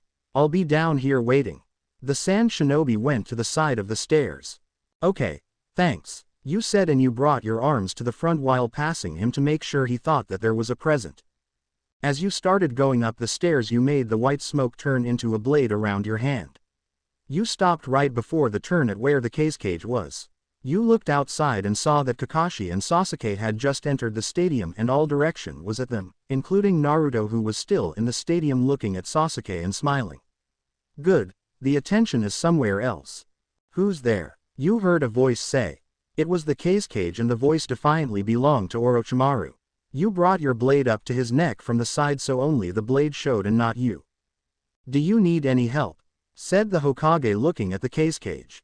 No, the cage still looked forward but you could feel the air tense around you. I know who you are, Orochimaru, you whispered. You could feel rage around you now. Hey, so you're the one Kabuto told me about, ha ha ha ha. Suddenly you saw a snake coil itself around your neck and you were brought out into the open over the stadium and facing the cage. The Hokage was cut off by Orochimaru taking a knife out on bringing it to his neck. Now you were being held by the neck and gasping for air over the stadium by Orochimaru's snake, while the Hokage had a knife around his neck. Everyone including Luffy and his crew cheered when they saw Sasuke come in with Kakashi next to him. Woo, go Sasuke! Cheered Sakura and Ino. Naruto was down at the stadium and stood in front of Sasuke. Hey Sasuke, you'd better win, said Naruto with a smile on his face. Sasuke and Kakashi just snickered but then something above them caught their attention. Kakashi and Sasuke looked up and saw something dangling over them held by some sort of long rope. Then they saw the Hokage with a knife around his neck held by the cage. Sarutobi. Kakashi's eye widened. Now that they were looking everyone in the stadium followed their gaze and saw Aya and the Hokage being held by the cage.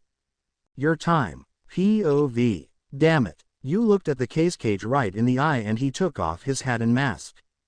Orochimaru. You gasped out. You could feel the horror coming from the people around you and staring up at you and the Hokage. He. You are a good one, how did you figure it out?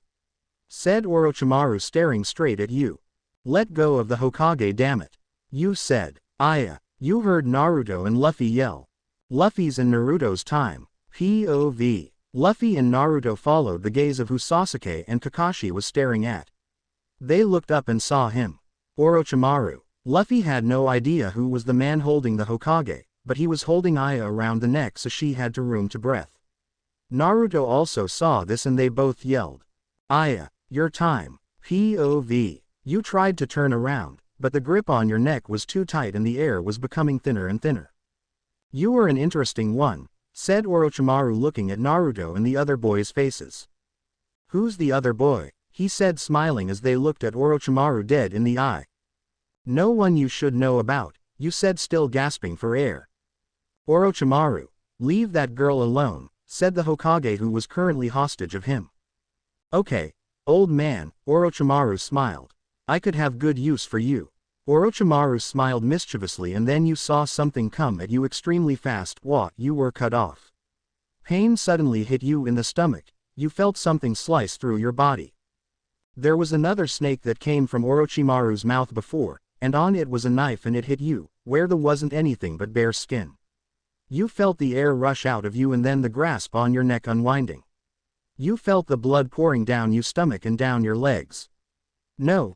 You began to fall to the ground as the darkness came. The only thing you remember was before hitting the ground, Luffy screaming your name and then someone catching you. Everyone else's time. POV. The crew watched as they saw all three of them talking. Orochimaru. Grinded Naruto in anger. Then suddenly everyone saw something dart out of Orochimaru's mouth and hit Aya in the stomach. For a second they all just stood there wondering what was happening when they saw a drop of blood fall from Aya and she went limp. Aya, screamed Luffy. He stretched his arm towards her trying to catch her before she hit the ground and Naruto had his hands ready. But then a man came out of nowhere with his hand covered in a blue light jumping on Luffy's arm and then jumping catching Aya and bringing her to the other side of the stadium roof. When the man touched Luffy's arm it had gone limp and was snapped back into his arm. What? Everyone now, including the crew was looking at the man who had saved Aya from hitting the ground. He had glasses and silver hair. Kabuto, said Naruto thinking that he was still his friend. Luffy stretched his other arm to grab the pole near Kabuto, but he just brought his hand up again and touched Luffy's arm, which made it hurt like hell and it snapped back at him. Kabuto, nice work, said Orochimaru still holding the Hokage hostage. Kabuto, you're with Orochimaru, said Naruto now getting pissed off. Hey, did that take a while? Well, I guess the nine-tail boy is as stupid as he sounds. Naruto was about to charge at him when Kakashi stopped him. Give Aya back, yelled Luffy, now frustrated seeing Aya laying motionless in Kabuto's arms. He stretched his legs, but then a smoke started to surround all the people in the stadium. What's this? Said Nami, but then she dropped to the ground. Nami SWA. Sanji followed her and so did the others. Luffy tried to not breath the smoke in as he stretched his leg but couldn't and took one last look at Aya before his eyes closed and he fell on the ground. Kabuto snickered and then disappeared off with Aya still in his hands. Sasuke had tried to go after him but then saw Gaara running away with the help of his friends. Our match isn't done, he yelled and followed Gaara. Naruto, stop Sasuke, said Kakashi, who got his kunai out. But, Aya, no. First stop Sasuke doing reckless things. Then we'll all go after Kabuto. Kakashi looked troubled and Naruto nodded and went after Sasuke, worried about Aya at the same time. Your eyes lightly opened to see what was going on. Huh, didn't I get stabbed? At first you couldn't see anything but then noticed that your hands were held out to the side, opened, and something was keeping your feet together. This is uncomfortable. You tried to move but you couldn't. Huh, now you were getting a better perspective of things. The room around you was dark and you were on cold stone with your hands and feet held by iron attached to the stone. Hey, you had no idea what was going on. You started to pry and struggle yourself out, scared of what happened to everyone. You might not want to do that. You heard a familiar voice next to you and looked over. Orochimaru, you said with disgust, looking at his face which was half covered with a bandage. You seem to have good eyes. He stood up and stroked his cold hand on your face. Get away from me, you said angrily. You tried to focus on your power but it somehow wouldn't come out. You can't use it. I put a drug in you so it won't come out for a while. You looked over to the other side to see Kabuto with a small knife and needle in his hand. Why are you doing this? You were frustrated. It isn't supposed to go this way. You kept struggling, though you knew you couldn't get out. I've seen what you could do. And Orochimaru-sama wants to have you of use, said Kabuto, doing a bit of an evil smile. What do you mean? You looked a little frightened now that Kabuto was holding a needle just above you. Experimentation, my dear. Orochimaru came closer to you and then you felt Kabuto stab the needle into you. The pain was infuriating as the liquid went inside you. You screamed in agony until you finally blacked out from all the pain. Cruise time. POV. Luffy started to see everything come back into focus again and then get up. Everyone was also getting up. What happened? Said Chopper, holding his head. We were at the exams and then. Aya, yelled Luffy. He looked around furiously. Then he remembered where Aya was taken by that guy. He, stretching his arm, caught onto a pole on there and brought his whole body over. Luffy, yelled Nami. Everyone else just jumped down to the bottom of the stadium and looked around a bit. Zoro saw the blood of where it had come from, where Aya was being held up in the air, and bent down, then looked up at where Luffy was. Everyone was looking at him while his hat was still on and his face was covered in the shadow. He was shaking with madness as he looked at the blood from where Aya had been held. Damn it, he yelled. Everyone looked at him, Nami biting the bottom of her lip to keep the tears from forming. Even though she had just met her, she was a really good friend. Luffy jumped down from where he stood to the others and started to walk out of the stadium. Everyone followed him and they were almost out when Kakashi appeared right in front of them. You mustn't go yet, he said, looking at Luffy seriously. He took one of my nakama. I'm gonna kick his ass, said Luffy, trying to move aside, but Kakashi stepped in front of him again. Please wait, you have to stay calm in a situation like this. Would you like it if your friend was stabbed in front of your eyes? Yelled Luffy in rage at Kakashi. Luffy couldn't keep it in. Kakashi looked at Luffy surprised for a moment and then sighed. Luffy, stop. You can go tomorrow when the village has been set. We will send a team with you. Guy was now standing in front of them and Luffy was still shaking a little until he stopped. Fine, we'll stay here for one night then leave tomorrow. Luffy then pushed past him and left with the others behind him. That bastard better have not done anything to Aya. Next day, Naruto's time. POV. Naruto had come back and was having problems of his own. Sasuke had left. He left the night before leaving Sakura on the bench and was going after Orochimaru with those guys, but, cheeky smiley face also Suan had become the Hokage. Naruto ran into Suan's office that had a bunch of Chunin around her. I need to go after Sasuke. He yelled. We need a team. Naruto, you're not going after Sasuke, said Tsunade simply while the Chunin stopped talking and looked over at Naruto. What, he'll go to Orochimaru if we don't, yelled Naruto. No, you are not going to go on some sort of mission while the village is just getting back to order. Naruto grinded his teeth. Fine, I'm going myself, yelled Naruto as he ran out the door. But as he entered the streets of Konoha, Shikamaru appeared in front of him.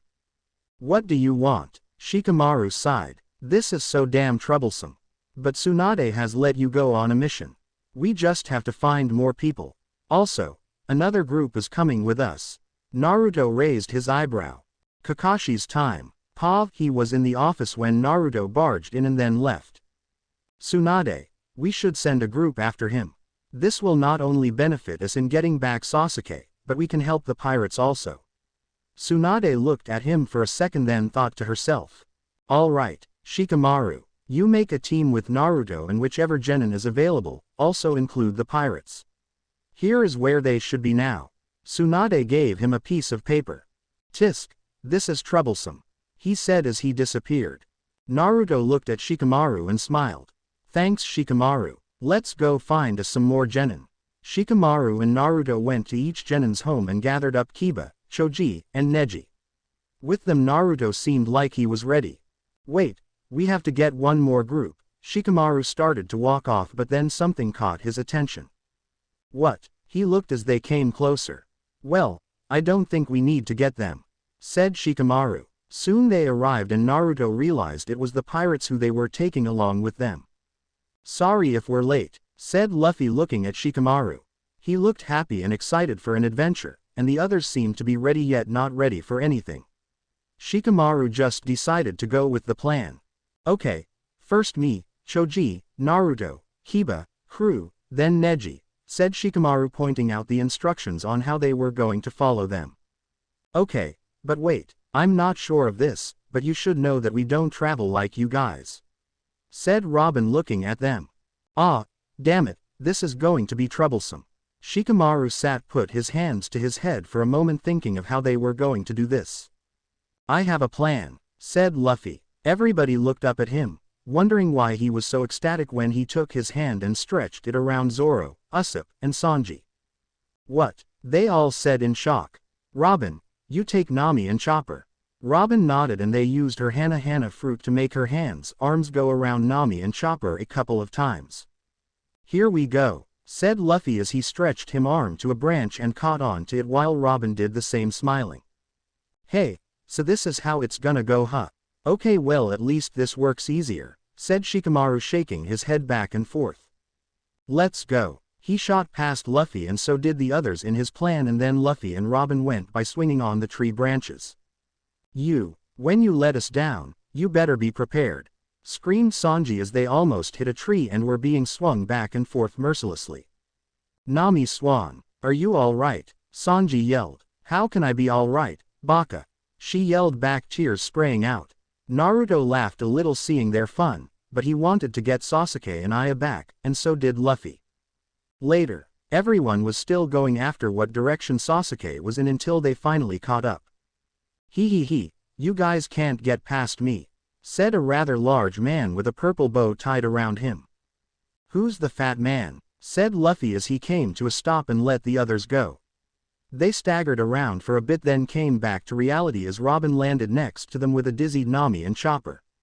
Nami Swan, said Sanji who was about to go to her, but then a giant rock went in between them. Oi, fat man, what's your problem? Said Sanji getting a bit ticked off. He kicked the rock into the forest into little pieces and started to walk towards him when Choji went in front of him. What are you doing? Asked Sanji looking at him. Let me take him, you guys go on ahead, said Choji. Naruto, said Shikamaru, stopping Naruto. Let him do it, we'll meet up with you later, Choji, said Shikamaru. Luffy put his arms around Sanji, Zoro, and Usopp once more, same with Robin holding Nami and Chopper. Here we go, he yelled as he went. You aim. The fat man was cut off by Choji meatballing into him. This let the others pass. We'll see you later, Choji, yelled Kiba as they ran off into the forest. It was not getting darker and none of them heard of Choji yet. Do you think he's alright? Said Robin, looking back from where she came. Don't worry, he's a good fighter, said Shikamaru. Then he saw an opening in front of him. Let's stop there for a little rest, he said, pointing ahead of him. Everyone nodded and they soon stopped on the open area. Luffy set Sanji, Zoro and Usopp down while Robin put down Nami and Chopper. Immediately Sanji and Zoro started ganging up on Luffy. Oi, Shikamaru, do you feel a little weird here? Said Naruto, looking around strangely. The air started to come thick around them. There's someone here, said Neji with his Byakugan. Ah, there's 3 different smells, said Kiba, looking at Akamaru and then around. Luffy and his crew also had stopped and noticed the white coming around them. Luffy stood up and walked towards the middle. There was a little hill that they had to go over and Akamaru started barking there. Huh, there's someone there, boy, said Kiba curiously, looking at the hill. Yes there is, and more than one. Neji was squinting with his Byakugan. Then the white fog settled a bit, enough to see who was up there. They all gasped and stared once they saw. Ah, Cliffy. Muahahaha. Everyone looked up as Neji said that there was more than one person there. They looked closer as an image of someone with 3 more people behind her came into place. Nami and Usopp gasped. There on the top of the hill was a man with 8 arms, one with 2 heads, and a woman with orange hair and a flute.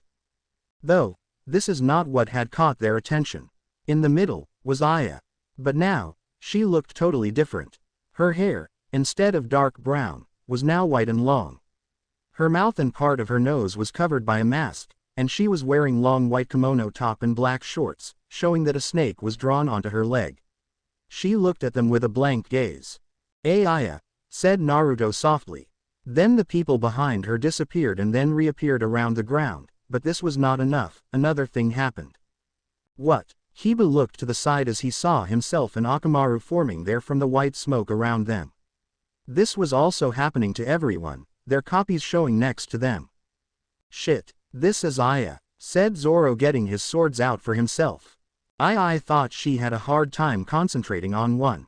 What happened? Yelled Usopp as he faced himself. All of the copies had an evil sneer on them.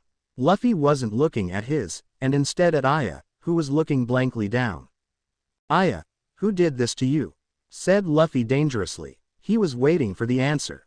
Orochimaru, said Naruto, pissed off. He was looking at himself and grinding his teeth.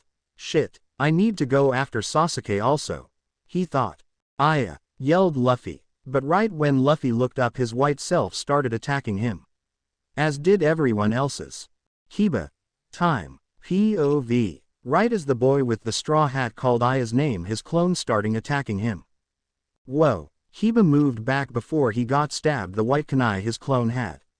Shit, Kiba remembered when she did this before, but now it seemed like she had more experience with it.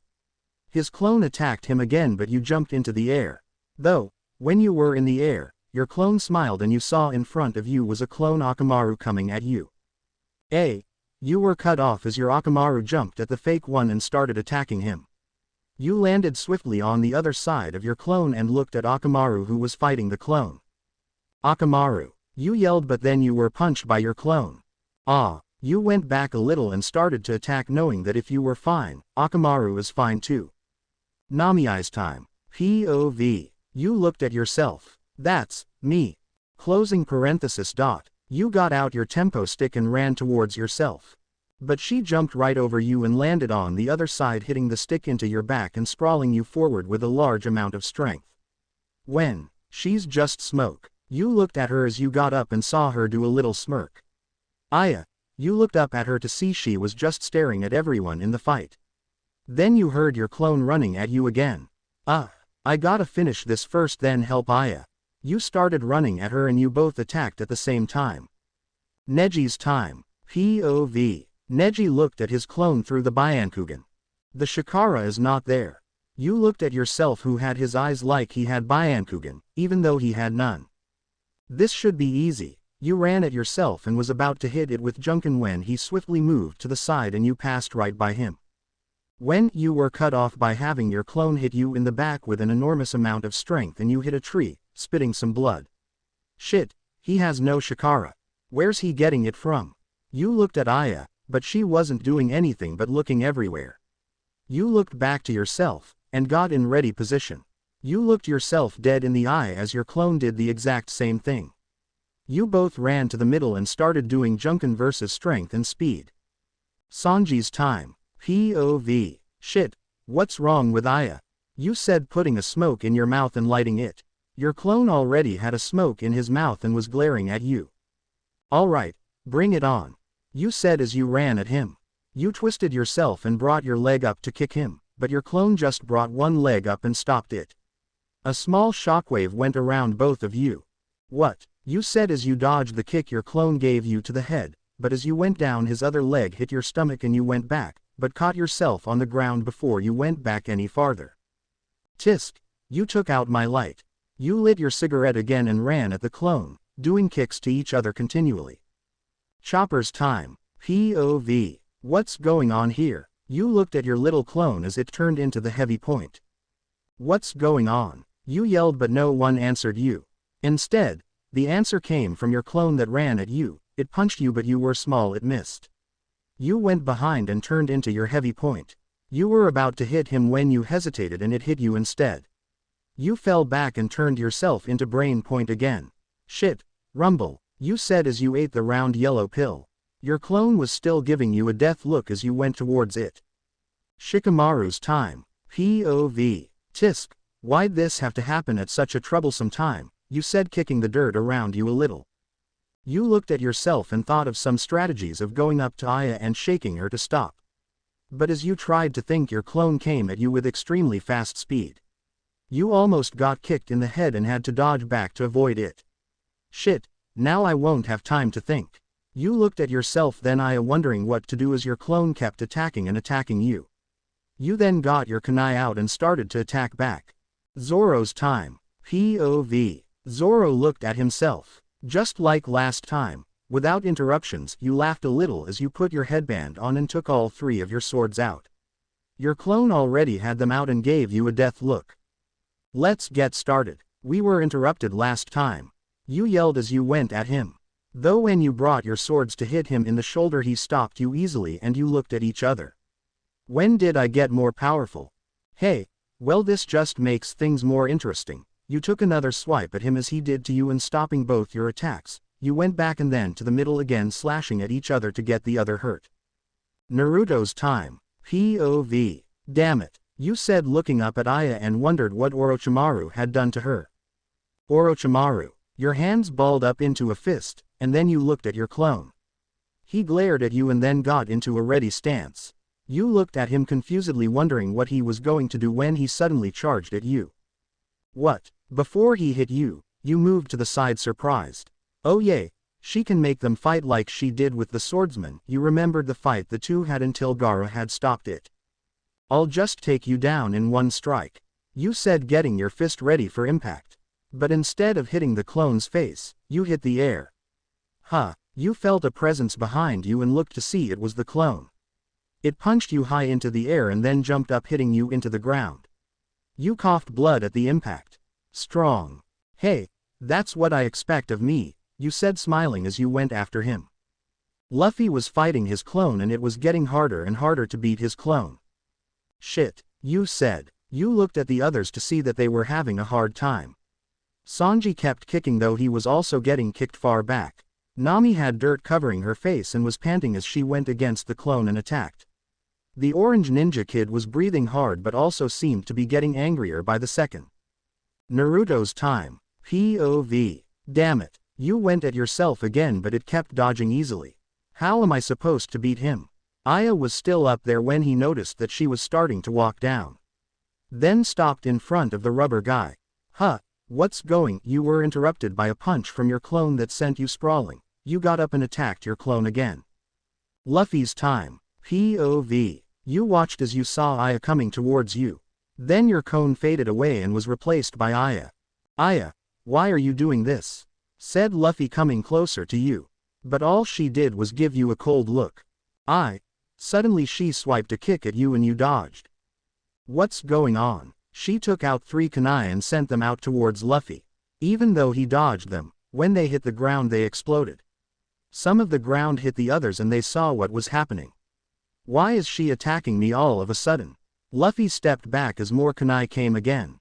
Aya, you yelled, but then she somehow materialized in front of you and kicked you hard into a tree. Luffy, yelled Sanji, but he was interrupted by his clone who was now going harder on him, as everyone else's was also. Luffy rubbed his head as he looked up and Aya was coming down again to kick him. He quickly moved out of the way so he didn't get hit. He jumped to the other side so he could see what she would have done if he was still there. The tree he was on had fallen backwards and brought a bunch of dust up. Slowly Aya started to appear. Aya, why are you doing this to your friends? You yelled at her. Must kill everyone, you heard her say softly. And then she ran at you again and you got ready. Aya, I can't fight with you, yelled Luffy. You didn't want to fight with her, it was just too much for you. She came at you and punched you, you caught it in one hand but was having a hard time struggling. Then she brought her other arm but you caught it too. You were now both close to each other and in each other's face. Everyone's time. POV. Luffy looked at her trying to get her out of the state she was in also. He looked into her eyes and noticed something. Suddenly he was pushed back near Zoro who was still fighting his clone. Luffy, hurry up, they're getting stronger, said Zoro still fighting with his. Luffy was just standing there with Zoro fighting behind him. Luffy, yelled Zoro as he clashed again with his clone. She's fighting with herself, said Luffy strangely. What? Said Zoro wide-eyed and then had to get his attention back to his clone. Luffy was staring at Aya from a distance and she was doing the same. He saw one small tear come from her eyes as she ran at you again. Luffy, yelled Naruto. Naruto started running towards Aya and Luffy just watched. Though Naruto's clone wasn't defeated, it was chasing him, though not as fast. Naruto yelled as he started to attack Aya. He had clones go around him with one attacking the clone and the others attacking Aya. 4 went for her legs, but Aya jumped easily into the air. The real Naruto, which was over her hoping to kick her, looked at her as she caught his leg and swirled him to a tree. Naruto shook his head a little and then got up again. She was crying. Naruto and Luffy were now on both sides of Aya and she was looking first at Naruto and then at Luffy. Finally, Naruto decided that to help her was to fight her. Luffy, I think the only way to help her and Aya is to defeat herself out, yelled Naruto, and then I'll get Sasuke and beat the crap out of Orochimaru for you, he said looking straight at Luffy. They started at each other from across for a moment. Should I? Aya, thought Luffy. Yosh. Luffy knew it was going to be hard but it was for a friend and he nodded just slightly to Naruto. They both yelled. Naruto and Luffy ran at the same time at her, Luffy under and Naruto in the air. But Aya slightly jumped, making sure not to get hit by Naruto, taking his leg again and thrashing him back into Luffy. Wah! Naruto was cut off as he smashed into Luffy with a huge force and they were thrown back a bit again with Aya landing on the ground swiftly. Then she quickly took out some kunai and threw it at them. Damn it! Luffy and Naruto thought quick as they jumped to the side, but they didn't see the ones already thrown to the sides that were aiming right for them. Shit, they both thought, and the kunai had both them in the shoulder. Naruto, yelled Kiba. Luffy, yelled Usopp. Everyone else was still fighting their clones but they saw Naruto and Luffy fighting. Luffy and Naruto were panting, and even though Aya wasn't, she still had some dirt covering her eyes, since her mouth was covered by a mask. They looked at her again and went at her over and over again, but kept getting the same results of being blown or thrown to the side. The others started to dwindle in their fight, they were getting tired. Luffy, hurry, said Chopper staggering while dodging another attack from his clone. Then Aya took her white smoke that she had around her, not from the clone though, and made a small whip with it. Why does she have that? said Naruto panting and looking at her. It doesn't matter. Just go after her. Naruto started running at her again, but she lashed out her whip and Naruto got surrounded by it. Luffy didn't see it coming because as soon as Naruto was tied around with the whip, she brought it towards Luffy, wrapping him up with Naruto also and sending them through the air, hitting a tree. "Ugh, damn it," said Naruto, trying to get out. "Why is this so hard to get out of?" said Luffy as they were struggling to get out. "I got it," thought Naruto. He looked at Luffy for a second as Aya was coming and told him something, still panting. Aya was coming closer and they still couldn't get out. Get out, thought Naruto. Aya had now taken out 2 kunai and was coming closer and about to throw it. But as soon as she stopped, she looked like she was struggling with herself. Was all she could say, but she was getting ready to throw the kunai. Come on, thought Naruto and Luffy. Got it, said Luffy as he had a bright kunai in his hand and cut it, thought the white whip. Luffy and Naruto jumped up just as Aya threw the kunai at them. Damn it, now, yelled Naruto, yelling as he jumped towards Aya, and without her noticing he punched her in the stomach and made her fall backwards, hitting the ground hard. Then Luffy stretched his arm and put one on hand of her shoulders and the other on her other. As she went down, Luffy came and pushed her down harder, making her hit the ground hard with him holding her down.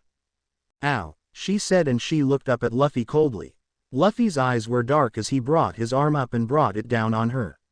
Sanji, Nami, Kiba, Neji, Zoro, Robin, Chopper, and Shikamaru all saw and heard was Luffy, as slapped her hard across the face.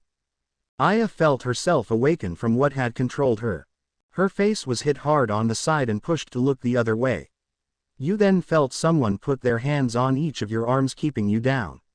There was also a bit of a cold chill on you going from your head to your toes. Then you felt something wet drop onto your cheek. Rain. You looked up, but instead of rain, it was Luffy. He was holding you down and you couldn't see his eyes, but then you saw a tear from him drop and land on your cheek again. He was also shaking a little. Luffy, you said quietly, looking sincerely up at him and starting to cry a bit yourself. Aya, he looked down at you and you could see the tears streaming down from his eyes. You were still held down from him and you looked at each other. Luffy, thanks, you said, and then you came up a bit, with him letting you go, and hugged him. As soon as you did, he hugged you back tightly, seeming to never let go as you let some tears escape your eyes. You scared me for a bit, said Luffy as he came off of you and smiled widely, the tears stopping slowly. You laughed a little, wiping the tears, and then Luffy gave you a long, sincere kiss. You missed his lips so much as he tightened his hold on you a bit before he let go once again. You both smiled and you looked around at everyone. They were covered in dirt and all staring at you. Thanks everyone, you said, rubbing the back of your head as you got up. You looked at your hair and saw it was back to its natural color. Sorry, but we still have to go after Sasuke, said Shikamaru, looking at them. It's fine, go, we've got Aya with us, so we'll meet you back at your village after you get him, Sanji said while lighting a smoke. Said Naruto as he, Neji, Kiba, and Shikamaru left and went after Sasuke and the other 3. Aya, you okay? Said Sanji as he came over to you. The others did as well and Nami gave you a tight hug. Aya, we knew you were still there, said Nami, looking at you. Chopper was tapping you leg and motioned for you to come down. He checked everyone's wounds and had some bandages from the backpack he took with him. Thank you, Chopper, said Robin happily as Sanji spun over to her, asking if she wanted him to carry her. So, Aya, can you tell us what happened? Said Nami, looking at you. You looked at her, then the smile went away from your face a little as you sat down again, and as did everyone else. Should I tell them the truth? Should I not? Hard. Luffy's time. POV. So, Aya, can you tell us what had happened? Said Nami, looking at Aya. Aya was smiling, but then it faded away slowly as Nami said that. She looked gloomily at the ground as she sat on it. What happened? Aya looked like she was thinking about it and then sighed. Well, nothing really. All that I remember was Kabuto and Orochimaru standing over me, and I guess it was some sort of poison or something that hurt and stung really hard, and I blacked out again. Next thing I know, I'm here. Said Aya, looking at them. She wasn't sad, but she wasn't smiling either. She rubbed her arm, as if the pain was still there. Well, seems like it went okay, said Zoro leaning on a rock. Yay, she said. Aya winced a little. Is it still in her? Chopper, do you think that the poison is still in her? Said Luffy looking at Chopper. Let me check. Chopper went over to her. Aya's time. POV. You winced a little from remembering the pain and feeling like it was there again. Chopper, do you think the poison is still in her? Luffy said looking at Chopper. Let me check, said Chopper coming over to you. He came to you and checked your pulse, you thought it was fine. It seems fine yet a bit off. Lift up your shirt a bit, said Chopper. You did. Sanji was happy a bit, but then you all saw there were purple marks with some holes in the middle. Aru, you felt some pain hit you again and you leaned back a bit. Luffy looked a little worried at you, then at Chopper who was fumbling with a needle. The poison has infected her whole body before Luffy had snapped her out of its control over her. Then it retracted itself into her stomach, where it has seemed it was started. But it's starting again, so I have to get her before it gets her entire body again. Chopper was holding it ready and in front of her stomach. You looked at it scared a bit. It might hurt a bit, just endure it for a while, said Chopper, then he put the needle into your stomach right above your belly button. UGHH. You tried to hold in the pain, your hands squeezed on the soil as you felt the needle go deeper and something pushing into you. Luffy's cruise time. POV. Chopper thrust the needle in and they saw Aya let out a little scream and she bit her lip a little. Sanji looked at her enduring the pain and Nami felt like it was her feeling it. She put her hand to her stomach to make sure. Luffy watched her as she held in the pain. Is it hard? Luffy didn't know what to do to ease her pain. He wanted to help but Chopper seemed to be struggling too but knew he needed to get through this. He put the dose of medicine in her and started to slowly pull the top out so the needle would fill, and it was, though with a purple-like liquid. Aya seemed to be in more pain now. She's tough not to yell, thought Zoro. Robin looked at the pain she was going through now. Luffy didn't know what to do and saw as her hand on the ground dug into the ground harder. Luffy then put his hand on top of hers and looked at her. She looked at him and he felt the muscles in her hand ease a little. Aya's time. POV. She felt as Chopper started taking the poison out of her now. It hurt so damn much. But something comforting suddenly covered your hand. You peeked through one eye and saw it was a hand over yours. You then looked up and saw it was Luffy. You smiled and felt the pain drain away a little. His eyes were so soft and helped you stay at ease until Chopper took out the whole needle, which made you wince a little. You okay? Said Luffy looking at you. You looked down at your stomach feeling it. It feels a bit numb, but I'm fine. I'm fine, thanks, you said smiling at him. Thanks Chopper, you're the best. You smiled at him. I'm not the best. He started doing his happy dance and everyone was getting up. Well, we should go back to the village. Naruto and they will be there in. You trailed off not wanting to tell them what would happen. As you slowly got up you stood there for a couple of seconds then started to wobble.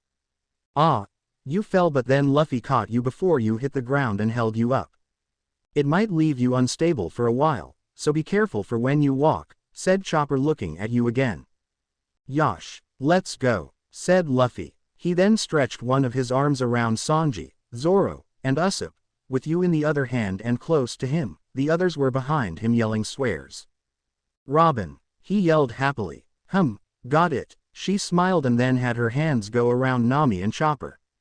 Oh, not this again, said Chopper putting his arms around Nami because he was scared. Do you even know the way back? You said, no, but we will get somewhere, said Luffy as he nuzzled you a bit and smiled. You kissed him deeply again as he stretched out his hand grabbed onto a tree, same as Robin. With that, they started swinging back to Konoha, where later they would meet Naruto and his friends. Everyone landed in Konoha, guessing their way back, and you were rushed to the hospital. Even though you thought you were fine, Chopper insisted and Luffy took you there. You were in a bed now, everyone was out doing something fun. You woke up and noticed that Naruto was in the bed next to you. You knew what had happened to him. Aya, he said. He woke up and sat upright across from you and looking at you. You knew this would happen, didn't you? Said Naruto looking at you. You looked at him sincerely and nodded. I know the whole fight, and his other self. Naruto sighed and Sakura then came in. Sakura, he said to her. Sakura, I think I am okay, so I'll go for now. You said getting up. She looked at you sadly and nodded. As you passed her you said, it's okay, he will someday come back. In her ear, she smiled a little and you left the room. You asked the nurses for your clothes back and you changed into what you wore before. You walked out into the warm sunlight and looked around to see the kids playing around and having fun. You laughed and walked a little. Soon Kiba and Hinata saw you. Aya, you're okay, Kiba said running towards you. Hee. Yay, thanks. I'm also glad that you're okay, you said back. Aya is NN Naruto okay? Said Hinata playing with her thumbs. Hee. Yay, he's fine. Later you should visit him. Hinata smiled and you all walked through Konoha with some more people joining you. Ino, Shino, Choji, Shikamaru, Lee, Tenten, and Neji were all walking with you talking when you came to a clearing. I remember this place. You said, it was where you played soccer with Luffy and joined the crew. Do you guys want to play? You said excited. They all looked at each other for a moment then nodded. I will play with all of my youth, said Lee proudly. Wait, we need a ball, you said looking around. We have one, said someone. Everyone looked towards one goal and behind the trees came Luffy and the crew. Luffy, you said happily running over to him and giving him a hug. He laughed and hugged you back. I'm glad that you're okay Aya, he said with a wide grin. You smiled back and gave him a little kiss on the cheek. Aya, said Nami happily. You got off of Luffy and stood in front of them. They were all smiling and Luffy had the ball in his hand was throwing it into the air. So you want to play? He said looking at everyone else with a confidence grin on. Sanji and Zoro looked like they were ready for anything. Then Naruto came running out of the forest with Sakura saying that they wanted to play too. Haha, okay, you said. Which team will I be on? You said looking on each side. You looked at Naruto's team, and then Luffy's team, which had less people.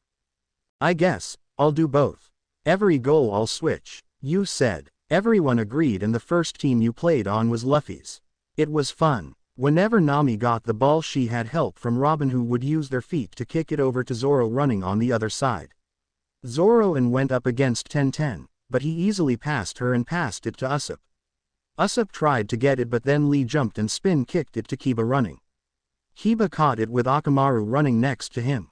He said. Then he passed it to Neji in the middle. Chopper went at him with his four-leg mode but Neji passed it to the side and jumped over him before impact. He smiled as he landed. The ball was passed to Naruto. He was several clones going with him. He was getting closer and closer to the goal. But Luffy was in front of him getting ready. Haha, you should move if you don't want to get hurt, said Naruto laughing a little. Ha, like I'm gonna get hurt. Then Luffy stretched his leg and flung it under Naruto. But Naruto jumped in the air, the ball still under him. But Luffy took the ball back with his heel and then ran with it up. Damn it, said Naruto playfully. They all started running towards Luffy but then he passed it to you. You sprinted with the ball laughing a little as you passed Ino and were going toward the goal with Sanji running next to you. In an instant Kiba was right in front of you. Whoa, before you could collide, you picked the ball up and passed it in the air towards Sanji. He jumped and spun in the air kicked the ball hard. It went into the goal, through the net, and into a tree. Yay, goal, you yelled. Hinata went to go get the ball off from the tree and had to get some help from Choji until it came out. Now you were on Naruto's team and were playing against the crew. You smirked a little as Kiba started running towards the goal. You were playing midfield so you were up and down. Kiba passed it to Hinata who ran fast past Robin and Nami. Chopper then went in front of her and turned small into an instant getting the ball from under her. Choji tired to get it from him but he quickly passed it to Usopp. Usopp then ran with it up to Naruto, but then passed it to Sanji before Naruto could get it. Now Sanji had the ball and the running towards you. You noticed that Zoro was on the side running with him. No way are they getting past. You were excited and Sanji was coming toward you with a determined face on. But then you had a white form out you made running by Zoro. What? Said Zoro looking at the real and then fake you. Hey, he tried to run faster but it was still keeping up with him. Sanji saw this. Tisk, he's got good for anything, said Sanji. He looked to the other side and saw Luffy running with his hand waving in the air. Okay, Sanji was just in front of you now and was about to pass it to Luffy. But then Aya went under him. Wah! Sanji fell to the ground with the ball rolling out of him to the other side. You slide tackled him, and then you got up and took the ball with your other self next to you. Hehehehe. You laughed as you passed Usopp easily and Nami. You were soon at the goal but then Luffy came right in front of you. He stretched his leg to go under you but you picked it up with you, your clone still on the ground then going away. In the air with the ball you quickly aimed and shot it straight into the goal. Guile! Yelled Naruto as they came over to you jumping happily. Ha ha ha ha. Zoro was laughing on the side at Sanji who was still getting up. Shut up Marimo, I wouldn't be calling me Marimo, said Zoro falling from laughter. Sanji's face was a little green on the side and he was steaming. Everyone was bouncing around and talking to each other when someone called to their attention. Hello everyone. Kakashi came out of the bushes and was coming towards everyone. Hey Kakashi-sensei, said Naruto smiling. Why are you here? You want to play soccer? Naruto was excited and basically jumping up and down in his shoes. No, but this is more about the pirates. Luffy and they looked up. Us? Asked Nami. Yes, remember you said you came from somewhere else. Well, we know how to get you back. We should leave as soon as possible. Kakashi looked at them. We were surprised, but at the same time wanted to get back. Yosh, let's go, said Luffy. We'll show you where our ship is, said Chopper. We'll come to say goodbye, said Sakura, and everyone nodded around her. Okay, let's go, said Naruto getting ready. Wait, they all turned around to see Tsunade and Jiraiya coming also. We have to come to keep the portal open, she said. Is it really that hard? You said looking at her. Yes, once opened, it will get smaller instantly and we need for your whole ship to go through. So we are coming, said Jiraiya. Okay, said Kiba with a fist in the air. Though everyone was sad, they knew they had to go back, so you all walked into the forest following Nami and Chopper to the ship. Aya's time. POV. Should I tell them something? Is it alright that now I am already going to leave? Am I going to be the same in their world? You kept thinking these questions till you heard a river nearby and everyone started running. Woo, said Luffy as he stretched his arm to the mast and swung himself onto the ship. Where's the 1000s? But before you were about to say 1000 Sunny, you covered your mouth instantly. The crew gave you curious looks. Hey. So the going merry you said looking at it and smiling. It was average size for the show, but big at the same time. Isn't she a beauty? Said Usopp hugging the mast. Okay, everyone get on the ship, said Kakashi. You sighed. What's wrong Aya? Said Naruto to you. Well, I'll be leaving now and there is so much I wanted to know and... Well, what did you want to know? Said Kiba next to Naruto. Haha. Well in my world there was this huge fight. Everyone looked at you curiously. What do you mean? Said Sanji. They all crowded around you and Luffy and Usopp came down to hear what was going on. Okay, well in my world you two, Luffy and Naruto, are basically the best fighters, anime, manga.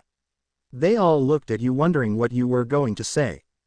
Well, everyone has always wanted to know that, if Naruto and Luffy get into a fight, who would win? But there's so much dispute because when Naruto's older he comes up with a new and awesome technique. And later, since Luffy just came from Skypiea he will learn 2 new styles that are incredible. Everyone looked at Luffy and Naruto then at you. So, if you two ever get into a fight, I wonder how it will turn out. But no one should be around, or else, we'd probably get killed. Haha, you rub the back of your neck knowing that they probably won't get it. Oh, what am I going to get? Said Naruto excitedly. And what will I get? Luffy and Naruto were jumping up and down until Tsunade punched them both on their heads. You'll learn that later on in life. Now go to your ship, said Tsunade. Before you went you gave everyone a hug. Naruto gave you a bear hug. Let's meet again Naruto, you said smiling. Yay, that's a promise, said Naruto. You went to Jiraiya and decided to tell him something. Okay, Jiraiya, I just need to tell you something really quickly before I go. He looked at you curiously and you went off to the side a bit. What is it? Okay. You are going to find out the Akatsuki leader in the future. This is after you return to the village with Naruto older and all that, but you will be at your most powerful when you find out. On the day you go to find Akatsuki, take something small that can record the name or something and send it to Tsunade. You looked at him feeling butterflies in your stomach, because you knew that on that day, he was supposed to die. I hope he doesn't figure it out. He patted you on the back. Okay, thanks Aya, he said. You smiled and then jumped onto the ship with the others. Okay, everyone on the ship, hold on to something, said Kakashi. You just held onto the railing tightly, and you knew what Kakashi was going to do. He lifted up his headband to where his Sharingan eye was. Tsunade and Jiraiya went on either side of him ready to spring out for something. Naruto and the others were waving and then wondering what Kakashi was going to do to get them back to their world. Then he opened his eye and a swirling vortex opened next to the ship, though it was very small. Ooh, everyone stared at in wonder and the crew was holding on to something when they could feel themselves being ed in. Tsunade and Jiraiya rushed to where the vortex was and got each side, opening it wider with much strength, and Kakashi was sweating. Now it looked like a huge black hole and the ship was being pulled in. You all waved at Naruto's and the others.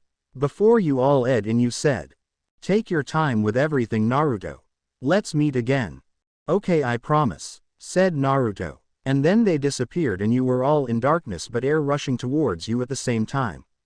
Then a sudden amount of light hit everyone's eyes, making them blind for a moment. They felt themselves rising from the ship. Woo! You all yelled and you noticed that you were all falling from the sky and below you was the ocean. You tried to grab something but couldn't. Aya, Luffy wrapped one arm around you and the other to the ship while you were falling. It felt so thrilling and you were all yelling in excitement. You looked at Luffy who had his mouth wide from the air going into it. You laughed and then the ship landed hard onto the water along with everyone else. Whoa, that was fun, you said. You looked up to where you came from and hoped to see Naruto again. Then something snaked around your waist and came to you. Hee hee, we're going to have lots and lots of fun, Aya, said Luffy, hugging you from behind. You laughed and kissed him tenderly. He kissed back now more passionately and you both let go when the rest of the crew was watching. Hee hee, where are we? You said, looking around. Nami looked around and saw that they were in some island where all around them were rocks and it seemed familiar to you. I think. You looked around until you saw it. Yep. Ha ha ha ha ha. You started to laugh as you figured out where this is. Huh, where are we? Said Sanji, looking at you. Ha ha ha, we are in a Navy Base 8. And there is only one door. You said. You knew this episode from the show. Will it be different now that I am here? And isn't this supposed to be a filler? Hee hee. You stood up again to see everyone rushing around. Yosh, let's get out of here fast, said Luffy on Mary's head. You laughed a little and Nami told you what to do to get out. Now that you were here, you were happier than anything, and even though hard times were coming, you were set up for it with all your might and will have the best time of your life. End. The end. Now we will see you in the next video.